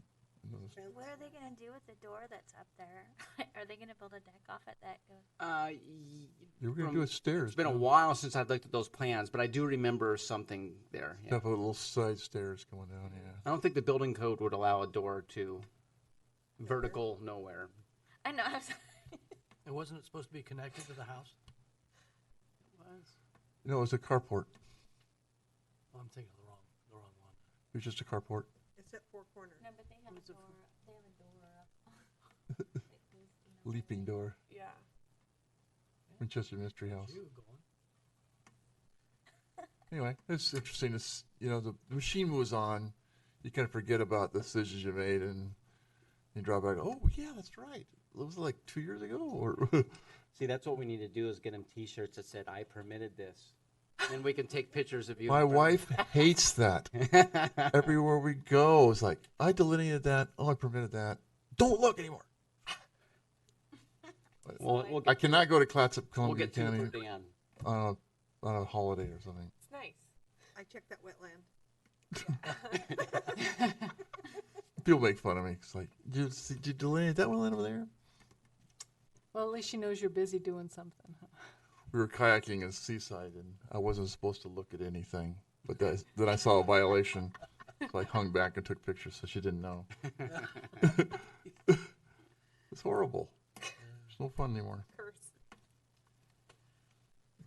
All right. We have an acceptance agenda item. If someone would be willing to accept it. Almost done. What did you do? We accept the, Where's the medical? That's the Violet's Villa. yeah, the Oh. So that's the thing that you administratively, Yep. not the whole apartment complex. No, so the subdivision isn't completed yet, but that's the first development proposal for one of the to-be-created lots. Up against the bank? Yep. And I expect to see the apartments and one of the other commercial properties, kind of close to Haveman's property, anytime. What are we supposed to do here? Is that going to, apartments will access out to the west from there? They don't go through the medical site? I'm not sure because I think they have they're gonna propose access to the north, to the west, and to the south. And in the ODOT stuff, they talk about the highway access also using it. So they may have some easements for the apartments through there. I don't know why they want to do that. I was just thinking it was all gonna come as one, you know, to you, the apartments and the medical and all that. No, Yeah. it's not that simple. Let's do it. But yeah, you'll see the apartments. Okay. Do we have a motion for that? So moved. Second it? Acceptance agenda, planning administrator design review. Second. it? Okay, all in favor? Aye. Opposed? Passed. Move we adjourn. Meeting adjourned. No other information stuff for you guys? We went backwards.